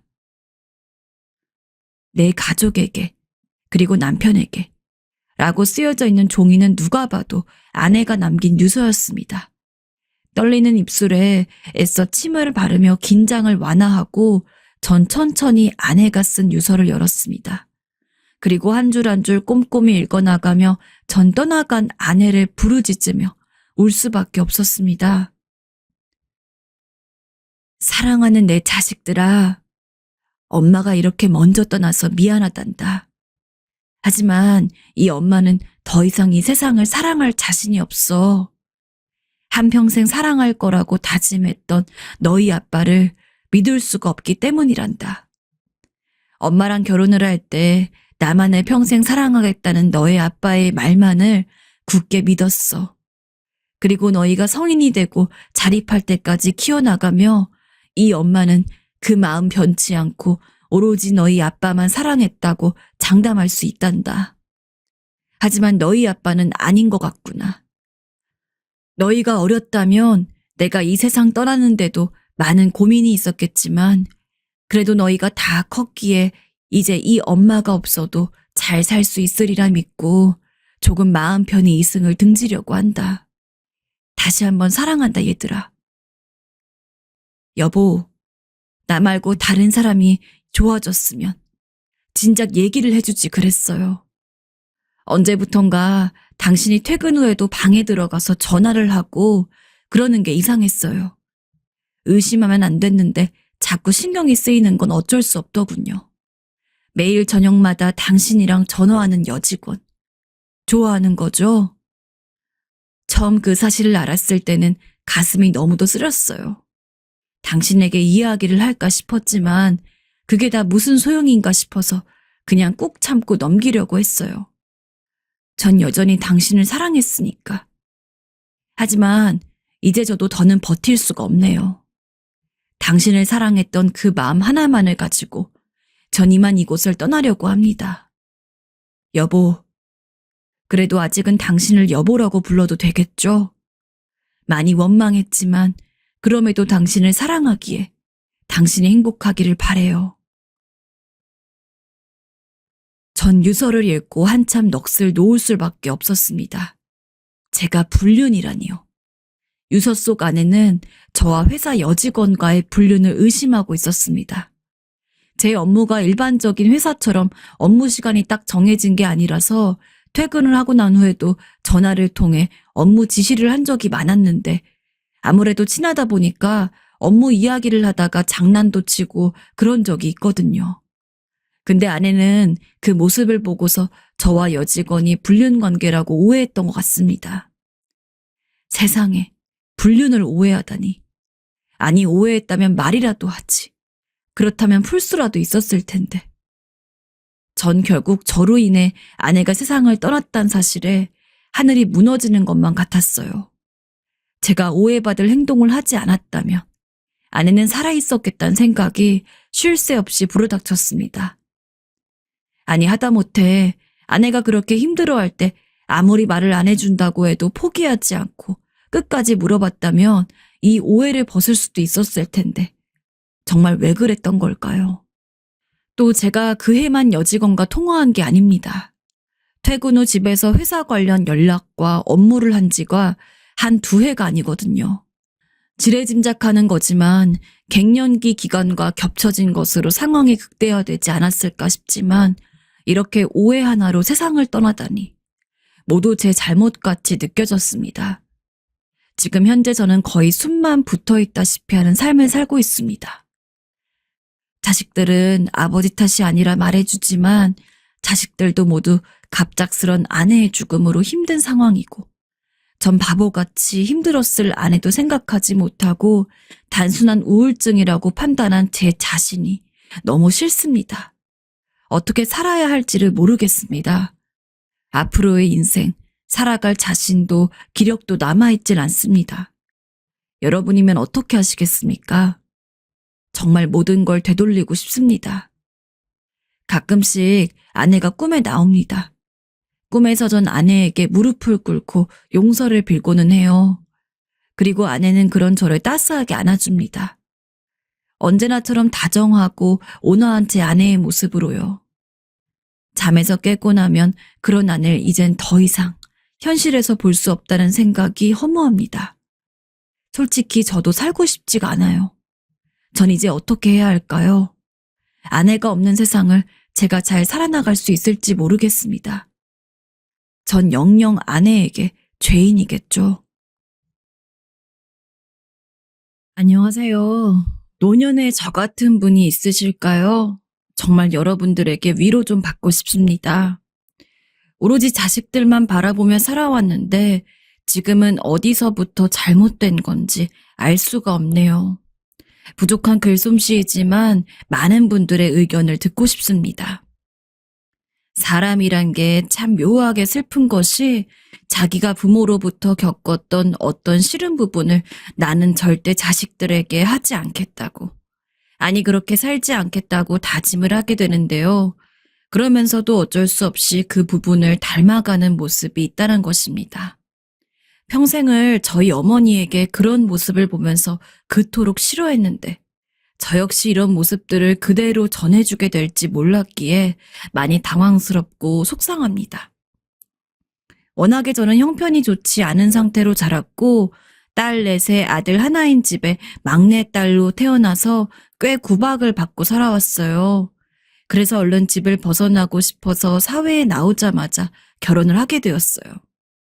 그때 남편 역시 사정이 썩 많이 좋은 것은 아니었기에 우리 부부는 서울에서 아주 작은 단칸방 하나를 얻어가지고 아주 힘들게 살아가게 되었어요. 그런 상황에서 딸을 낳고 버거운 인생을 살면서 좀 버텨보다가 약간 숨이 트이게 되면서 아들을 하나 또 낳게 되었는데요. 7살 터울의 남매였기 때문에 여러모로 걱정스러운 부분들이 있었어요. 둘이 차이도 제법 있고 집도 넉넉지 않고 무척 형편이 나빴기 때문인데요. 그래도 어떡하겠어요. 일단 생명이 생겼으니 낳아서 키우는 수밖에 없었어요. 그리고 고맙게도 딸이 자기 남동생을 얼마나 잘 봐주었는지 몰라요. 아이고, 우리 희진이가 동생 잘 챙겨주니 엄마는 너무 고맙네. 당연하죠. 내 동생인데. 딸은 참 속이 깊은 아이였어요. 모두가 그렇게 딸을 말하곤 했죠. 딸은 학교에 다녀오면 옆집에 맡겨둔 제 동생을 찾아가지고 집으로 들어왔어요. 4살 배기 자기 동생이랑 놀아주기도 하고 숙제하면서 옆에 앉혀놓고 지쳐서 잠들면 이불도 덮어주고 일어나면 제가 만들어두고 간 간식이나 반찬 같은 것들을 챙겨서 같이 먹었더군요. 아들은 뭐든지 자기보다 먼저 다 거쳐본 누나 덕분에 학교 다니는 거며 공부며 어렵지 않게 컸던 것 같아요. 물론 경제적으로 넉넉진 않았지만 항상 누나가 앞서가면서 자기가 거쳐갈 관문에 대해서 잘 알려줬었거든요. 사실 저보단 자기 누나가 더 엄마처럼 느껴지지 않았을까 싶더군요. 학교에서 말한 준비물들은 저는 정신이 없어서 못 챙겨줬는데 그럴 때마다 자기 누나가 학교에 갖다 주기도 하고 비 오는 날에는 우산을 쓰고 기다리기도 했었으니까요. 저처럼 마음에 여유도 없고 늘 화가 많이 있던 사람한테 어쩜 저렇게 진득하고 참한 딸이 찾아온 걸까 싶어 늘 고맙고 미안한 마음이 들었어요. 그런 상태로 딸은 학원도 제대로 못 다녔는데 자기 공부까지 열심히 해서 제가 상상치도 기대하지도 않았던 좋은 대학에 진학하게 되었어요. 그리고 이후에 좋은 회사까지 취직했는데 이렇게 오롯하게 고든 길만 가는 제 누나와 달리 아들은 좀 다른 성향을 갖고 있더라고요. 오래도록 신경을 못 써준 것에 대한 대가로 많이 용인하고 봐주고 수용해 주었더니 사춘기 시기랑 맞닿으면서 버릇이 좀 나빠지게 된 것 같았어요. 그렇다고 대들거나 반항적인 성격은 아니었지만 무엇 하나 진득하게 일을 이어가는 걸 못하더군요. 한자리에 오래 앉는 것도 싫어했고요. 대학 진학도 하기 싫다고 계속 빈둥거리면서 미루다가 삼수를 해서 겨우 보내게 되었고, 그쯤 되어 군대라도 얼른 보내려고 했더니 그것도 최대한 미루지 뭡니까. 대기업에 들어가서 번듯하게 월급을 받아오고 그러면서 저한테 얼마씩 주기도 하는 제 누나랑 너무 달라서 참 한숨이 나왔어요. 어느 자식이라고 이쁘지 않을 리가 없지만 그래도 둘 중에서 유독 뒤처지는 것 같고 잘 못 따라가는 것처럼 보이는 자식이 있다면 그쪽이 마음에 쓰이지 않겠어요? 그리고 그때마다 딸아이가 옆에서 엄마, 너무 걱정하지 마 하며 저를 달래주고는 했어요. 또 이후로는 제가 매번 출퇴근하지 않고 남편 혼자 아주 작은 사업장을 운영해서 그럭저럭 먹고 살 정도가 되었기 때문에 아들을 줄곧 챙기면서 시간을 보내게 되었어요. 그 사이 딸은 좋은 선자리가 들어왔고 자기는 이 정도 나이쯤에 결혼을 하고 싶었다며 선뜻 의견을 나타내더라고요. 엄마, 이 사람은 진짜 나한테 너무 잘해주고 함께 있으면 행복한 기분이 들어. 나 결혼 자금도 어느 정도 준비해놨어. 엄마랑 아빠가 허락해줬으면 좋겠어. 당시 예비 사위나 우리 딸이나 둘이서 아주 작은 집을 얻어서 결혼하는 형편이었는데 딸은 취직한 이래로 꼼꼼하게 돈을 모아서 그런지 제법 혼수도 준비했더라고요. 그렇게 해서 딸은 자기 동생이 군대 가 있는 사이 결혼을 하게 되었는데요. 이후로 둘이 열심히 살아가는 것 같더니 딸이 임신했을 무렵 사위가 하던 작은 사업이 점점 잘 풀리는 것 같더군요. 급기야는 점점 형편이 나아지는 것을 보여주면서 단번에 상당히 높은 지점까지 가게 되었어요. 일반 사람들이 소위 말하는 성공을 하게 된 것이었습니다. 덕분에 그때 작게 시작했던 신혼집을 옮겨 부촌에 있는 빌라 단지로 들어가게 되었고 집들이를 한답시고 우리 가족들을 초대했을 때 다들 얼마나 놀랐는지 몰라요. 중간에 한번 집을 이사했기도 했지만 그 집도 넓고 고급스러웠는데 사위의 일이 잘 풀려서 그런지 꽤 으리으리하고 좋은 집으로 이사하게 되었더라고요. 전 이런 모습들을 보고 뿌듯하기도 하고 고생만 해온 딸이 잘 풀리는 것을 보니까 너무 마음이 좋더라고요. 그런데 아들 생각은 조금 달랐나 봅니다. 엄마, 누나는 저렇게 좋은 집에 살면서 우리들은 안 보이나 봐. 우리 집으로 들어오니까 갑자기 왜 이렇게 자괴감이 드는 거야? 아니, 왜 그런 말을 하니? 우리가 안 보인다니. 네 누나가 얼마나 너를 생각하고 챙겨줬는데. 참 이런 말을 하는 모습이 못됐다고 생각했던 것이 자기 누나가 그간 얼마나 자기를 잘 챙겨주고 군대 갔을 때나 삼수까지 하고 어줍잖은 학교에 다닐 때에도 꼬박꼬박 빠뜨리지 않고 챙겨주었거든요. 그런 고마움도 모르고 이런 부분에서 탓을 해대는 걸 보니까 그렇게 한심할 수가 없더군요. 그래서 야단을 치려는데 아들이 한마디 더 얻는 말을 듣고서 저도 그 이상 말하기가 좀 난감했어요.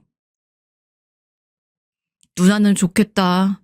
머리 좋고 일도 잘하고 결혼도 잘하고 저런 비싼 집에 살고 난 매번 하는 것마다 안 풀려서 이 모양으로 사는데 말이야.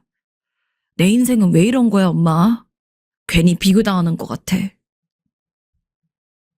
그러면서 괴로운 얼굴로 머리를 싸매고 방으로 들어가는데 이 녀석이 취업이 안 된 채 백수로 몇 년을 지내고 있던 터라 저도 어지간히 속이 상하더라고요. 그런데다 전날 이후로 하루가 멀다 하고 자꾸 징징거리고 계속 죽상을 쓰는 탓에 마음이 편치가 않았어요. 미안한 걸 알면서도 저도 결국 딸한테 전화를 걸게 되었는데요. 내용을 들어보더니 딸도 조금 고민을 하더군요. 저기, 그래서 말인데 혹시 김서방네 회사에 빈자리 없을까? 정민이 저러고 떠들면서 우울해하는 걸 보니까 엄마가 너무 마음이 힘들어서 그래. 쟤도 애는 착하고 얼마든지 가르치면 잘할 수 있는 거 너도 알잖아. 알겠어요, 엄마. 내가 그럼 이야기해볼게요. 이런 이야기를 들어본 딸이 사위에게 조심스레 건의를 한 것 같고 결국 그간 변변찮은 직업 없이 헤매던 아들은 사위의 회사로 취직하게 되었어요. 제 손으로 온전히 자기 힘으로 취직하는 것을 보고 싶었지만 어쨌든 어떻게 가던 간에 길이면 된 거 아니겠나 싶더군요. 아들 말을 들어보니 사실 사위네는 형편도 아주 부유하게 되었고 이 정도면 그다지 손실이 나는 것은 아닐 테니 처남 정도는 넣어줄 수 있을 것 같더라고요. 그렇게 해서 아들은 2년여 정도 아무 말 없이 자기 매형네 회사를 다녔고 그 사이에 괜찮은 처자를 만나서 장가까지 가게 되었어요. 너는 누나한테 고마워해야 해. 알지? 알았어. 고만 좀 말해. 지겨워. 아들은 별로 그런 누나에게 고마워하는 것 같지도 않았지만 아무쪼록 이렇게 어찌저찌 뭔가를 잃어가는 것 같아서 저도 좀 한숨을 놓게 되었고 매번 마음에 걸리고 천덕꾸러기 같던 아들이 직장도 생긴 데다 장가도 갔고 얼마 안 되어 또 손주까지 낳았으니 여러모로 낫더군요. 기술도 별로 없지만 매형 덕분에 일정하게 월급도 받으면서 장기간 다녔고 말이에요. 그간 신경 쓰던 것들을 겨우 내려놓고 저도 이제 좀 여유롭게 친구들도 만나고 맛집 같은 데도 다녀보고 싶더라고요. 오랜 세월 같이 살아왔다지만 남편과는 돈 때문에 서로 얽히고 치열한 삶을 살았다 보니까 서로 정이 메말라 있더군요. 예전에 같이 직장 생활을 했던 동료들을 만나서 간간히 가평이나 어디를 다니기도 하고 만난 것도 먹으러 다녔는데요. 한창 초등학생 애들을 키우느라 바쁜 딸이 그날따라 아주 급하다며 전화를 걸어왔어요. 근데 제가 그때 밖에 있어서 잘 못 듣고 나중에 전화를 한다고 끊었는데 곧이어 아들에게도 또 걸려오더라고요. 애들이 뭔 일로 이렇게 동시에 나를 찾나 싶어서 전화를 받았는데 끊어지는 바람에 결국 다시 딸에게 걸게 되었어요. 그런데 전화기 너머로 들려온 이야기를 듣고 전 더 이상 친구들과의 맛집 모임에 머무를 수 없게 되었어요. 온몸이 뜨거워지면서 열이 막 오르는데 정말 너무나도 수치스러워서 당장 사라지고 싶더라고요. 엄마, 정민이 어떡해. 얘가 글쎄 회사 돈을 횡령했나 봐. 뭐라고? 회사 돈을 어떻게 했다고? 아니, 이 녀석이. 귀로 단어를 들었는데도 납득이 안 가서 그게 무슨 소리냐고. 같이 밥 먹던 친구들 앞에서 얼마나 소리를 질렀는지 몰라요. 딸은 진정 좀 하라며 이야기를 계속했는데 듣고 보니 아들 녀석이 글쎄 뭔 일확천금을 노린답시고 투자를 하고 이것저것 하다가 도박을 몰래 손대고 있었던 모양이었어요. 처음엔 핸드폰 같은 걸로 하다가 누군가를 아름아름 소개를 받아서 더 큰 판에 참여하게 되었다더군요. 어쩜 이럴 수가 있나요? 가정도 있고 자기 밑으로 아들, 딸도 있는 판에 도박 때문에 돈도 날리고 회사 돈으로 횡령했던 그 돈은 보통 험악한 액수가 아니었어요. 게다가 제 아들은 지 매형이 데려온 걸로 모두가 다 알고 있는 판이라서 이대로 소문이 더 크게 난다면 사위까지 입지가 위험해질 정도였고요.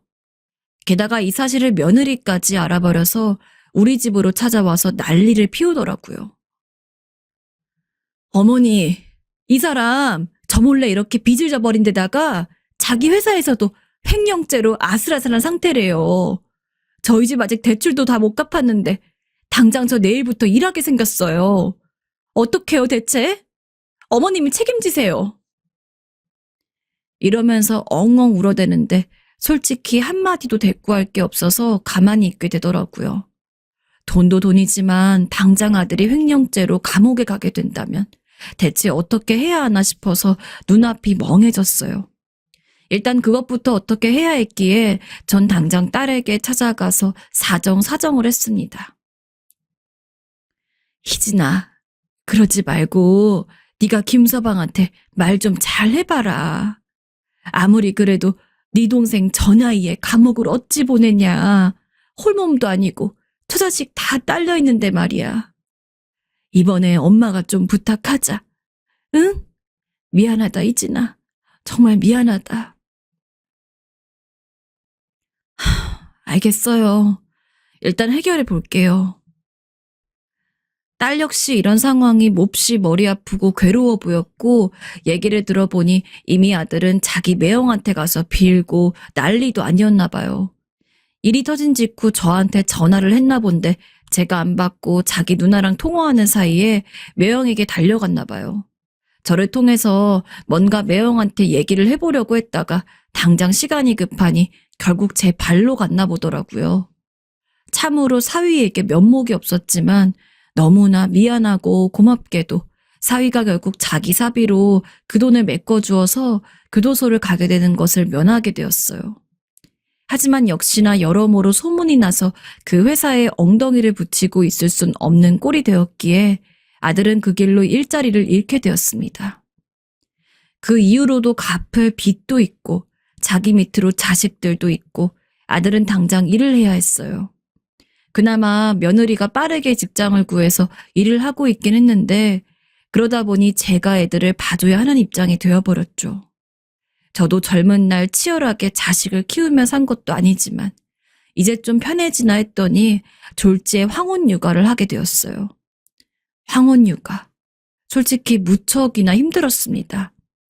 몸도 성치 않은데 아들 며느리가 각자 일한다고 돌아다니는 동안 전 손주들을 끌고 어린이집을 다니고 왔다 갔다 하느라 너무 힘들었어요. 이런 사정을 알게 된 딸은 면목이 없어서 자기한테 아무런 연락도 못하고 있는 제 동생과 엄마 아빠가 짠했던 모양이에요. 엄마, 이거 내가 애들 키우면서 나 나름대로 일해서 번 돈이야.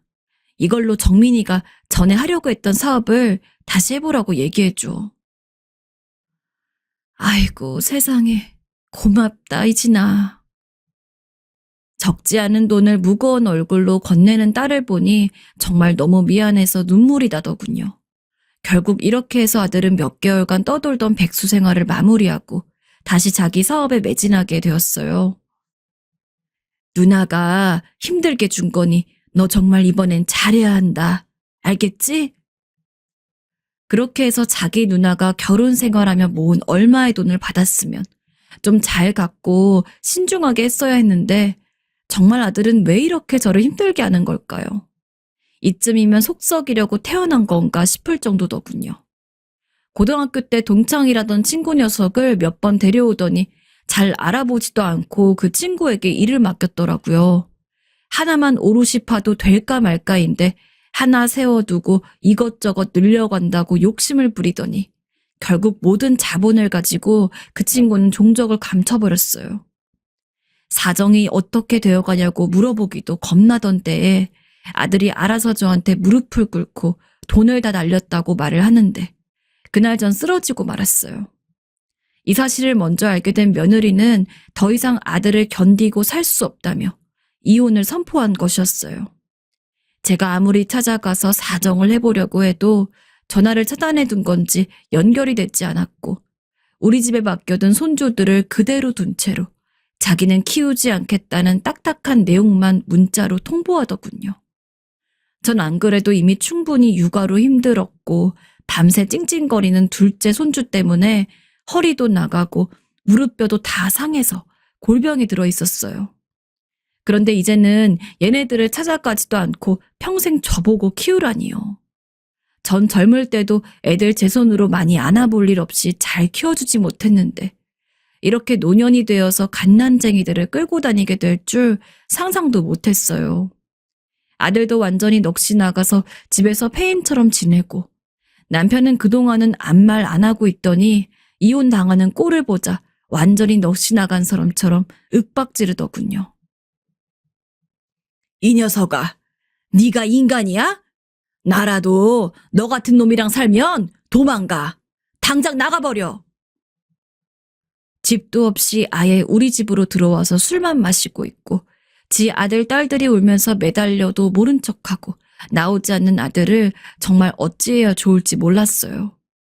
남이었다면 정말 몽둥이로 때려서라도 내쫓았겠으나 그래도 제 피부치이고 자식인데 죽을 맛이더군요.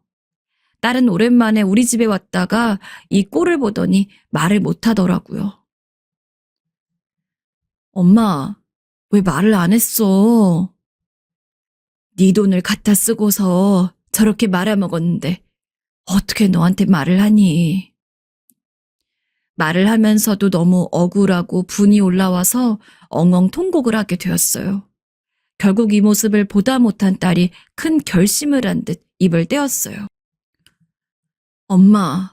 엄마나 정민이나 아빠나 좀 잘 살아야지. 저 애기들은 어쩌라고. 너무 마음이 괴롭다 정말. 그리고서 딸이 내린 결정은 정말 이렇게까지 받아도 될지 면목이 없을 정도의 내용이었는데요. 가끔 본인 가족들이 근교로 나갔을 때 쉴 용도로 지어둔 3억 원대 전원주택이 있었는데 그걸 우리에게 주겠다는 것이었어요. 엄마랑 아빠랑 정민이 그리고 애기들 생각하니 내가 잠이 안 와. 이 이상은 모르겠어. 직장이고 뭐고 생활비도 모르겠지만 그래도 살 거처는 편해야지. 나랑 남편이랑 오래 생각하고 결정한 거야. 정말 우리에게 딸이 없었다면 어쨌을지. 딸은 왜 이런 무능한 애미에 비해 딸린 남동생까지 만나서 이처럼 마음고생을 하고 살아야 할지 가슴이 너무 아팠어요. 하지만 아무리 가슴이 미어진다고 해도 우리 형편에 이것을 차마 거절할 수 있는 상황이 못 되었고 염치 없지만 받게 되었어요. 그리하여 기존에 우리가 살았던 곳과 훨씬 더 넓은 평수의 전원주택에서 완연히 새로운 생활을 하게 되었고요. 여전히 손주들을 보는 것은 힘들었지만 어쨌든 아이들은 자라기 마련이었고 내 아이들이 어렸을 때 이렇게 돌봐주었다면 얼마나 좋았을까 싶어서 미안한 마음이 들더군요. 가끔씩 딸이 손주들과 내려오면 부족한 솜씨지만 제 손으로 밥을 해서 먹이기도 하고 반찬도 싸서 보내주곤 했어요. 아들도 겨우 작은 직장에 나가면서 정신을 차리는 것 같더군요. 빚이 보통 많은 것이 아니었고 이 집에 아무리 제 아빠가 같이 산다지만 딸린 식구들도 있기에 생활비도 더 필요했거든요. 아무래도 이런 부분에서 좀 자유롭게 하기 위해서 이것저것 알아보더니 아들이 세금 문제로 골치가 더 아파질 수 있으니 집 명의를 자기 앞으로 하는 게 나을 거라고 하더라고요. 이제 점점 자라나는 아이들, 그리고 똑같은 시간을 보내며 하루하루 노화를 실감하고 있는 우리 부부를 생각하니 돈 한 푼이라도 아껴야 한다 싶어서 얼른 명의를 바꿔주었어요. 아무래도 저보다 젊은 아들이 훨씬 더 이런 부분에 머리도 빨리 돌아갈 것이고 자기도 이제껏 겪은 일들에 대해서 어느 정도 내성이 생겼겠지 싶었거든요. 그렇게 해서 2년여 정도의 시간이 또 지나갔고 여전히 집안 구석구석 할 일이 많고 이 나이에 5 식구 밥 3끼를 챙겨 먹이는 게 고역이라 바쁜 날들을 보내고 있었어요. 그런데 그렇게 살고 있던 우리에게 온 가족이 바닥으로 내앉아야 하는 일이 일어났다면 믿으실 수 있으실까요? 가장 최근에 일어난 일이며 엄연히 딸이 우리에게 주었던 집이고 아들 명의로 되어 있기에 평생 이 집을 나갈 일은 없다고 당연히 생각하며 살았어요. 그런데도 불구하고 이런 꼴이 된 것은 다시 말하기도 지겹지만 또 아들 때문이었어요. 이 일로 인해서 현재 남편은 쓰러져서 병원에 입원하고 있는 상태이고 저도 수시로 들려봐야 하는데 어린 손주들이 딸려 있어서 정말 죽지 못해 하루하루 살고 있어요. 이렇게 된 이유는 딸이 저에게 주었던 집을 아들 명의로 돌려주었던 것에서 발생하게 되었어요. 제가 모르는 사이 아들은 빚들을 갚기 위해 나름 뭔가를 하려고 하다가 저 몰래 이 집을 담보로 대출을 받았던 것이었어요. 대체 뭘 하려고 했는지 명확하지도 않고 뭔 허무맹랑한 일들을 그렇게 벌이고 다녔던 것인지 정말 기함할 노릇이에요. 야, 이 녀석아. 일을 왜 벌려? 가만히 앉아나 있지. 미안해, 엄마. 나도 잘해보려 했다가. 너 때문에 정말 미치겠다, 정말. 차라리 제가 나가서 일을 하겠다고 하고 네 손으로 네 자식들 키우라고 하고 집에 있게 했다면 그나마 이 집은 건사할 수 있었던 걸까요? 결국 그 돈을 못 갚았기 때문에 딸이 저에게 주었던 이 전원주택은 그만 경매로 넘어가게 된 것입니다. 졸지에 빨간 딱지가 붙어 우린 몇 년을 정부치고 살던 그 넓은 집에서 쫓겨나게 되었어요. 애들 데리고 갈 데도 없고 그나마 얼마 없는 돈을 가지고 나와서 아주 작은 원룸에서 월세로 살아가고 있는데 손주들은 왜 우리 집 안 가냐고 연신 울어대고 곧 얘네들도 좀 있으면 학교를 갈 텐데 정말 숨구멍이 팍팍 막혀오는 것 같아요. 아이들이 너무 불쌍해서 결국 참다 딸에게 전화를 걸었어요. 이러면 안 되는 거 알지만 저로서도 딸이 최선이었어요. 그런데 사정을 말하다 보니 너무 가슴이 아프고 기가 막혀서 눈물이 터져 나오더군요. 전 딸이 여느 때처럼 함께 울어주고 조카들에 대한 방안을 같이 고민해 줄 거라고 생각했어요. 그런데 딸이 뭘 잘못 먹었는지 반응이 좀 이상한 겁니다. 엄마, 난 이제 더 이상 도와주지 않을 거야. 나는 할 만큼 했어. 솔직히 내가 결혼하고 이 정도의 재산이 있지 않았다면 엄마랑 정민이는 그렇게 맘 놓고 망할 수 있었을까? 처음부터 도와준 게 너무 후회스럽고 정민이가 결혼하기 전부터 알아서 살게 냅둘 것을 다 내 잘못인 것 같아. 희진이 너 무슨 말을 그렇게 해. 정민이도 잘 살아보려고 그런 거잖아. 마음 놓고 망하다니.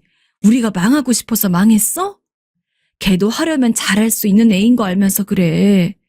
네가 힘들었다는 거 알지만 당황해서 그런지 저 역시도 꼴보기도 싫어 죽겠는 아들을 편드는 모양새로 가게 되더군요. 진심은 전혀 그렇지 않았지만 말이에요. 엄마, 그 집은 정민이 준 게 아니라 엄마한테 내가 정말 많은 고민을 해가면서 준 거야. 근데 그걸 나한테 물어보지도 않고 그냥 정민이한테 알아서 하라고 명의를 넘기다니. 엄마한테 나는 뭐야? 정민이가 사고치면 그거 다 쓸어담는 쓰레받기야? 난 지금이라도 늦지 않은 것 같아. 이제라도 난 엄마 아빠 정민이 모두와 인연을 끊을 생각이야. 이제 연락하지 말자. 내가 진짜 엄마 자식이라고 생각한다면 말이야.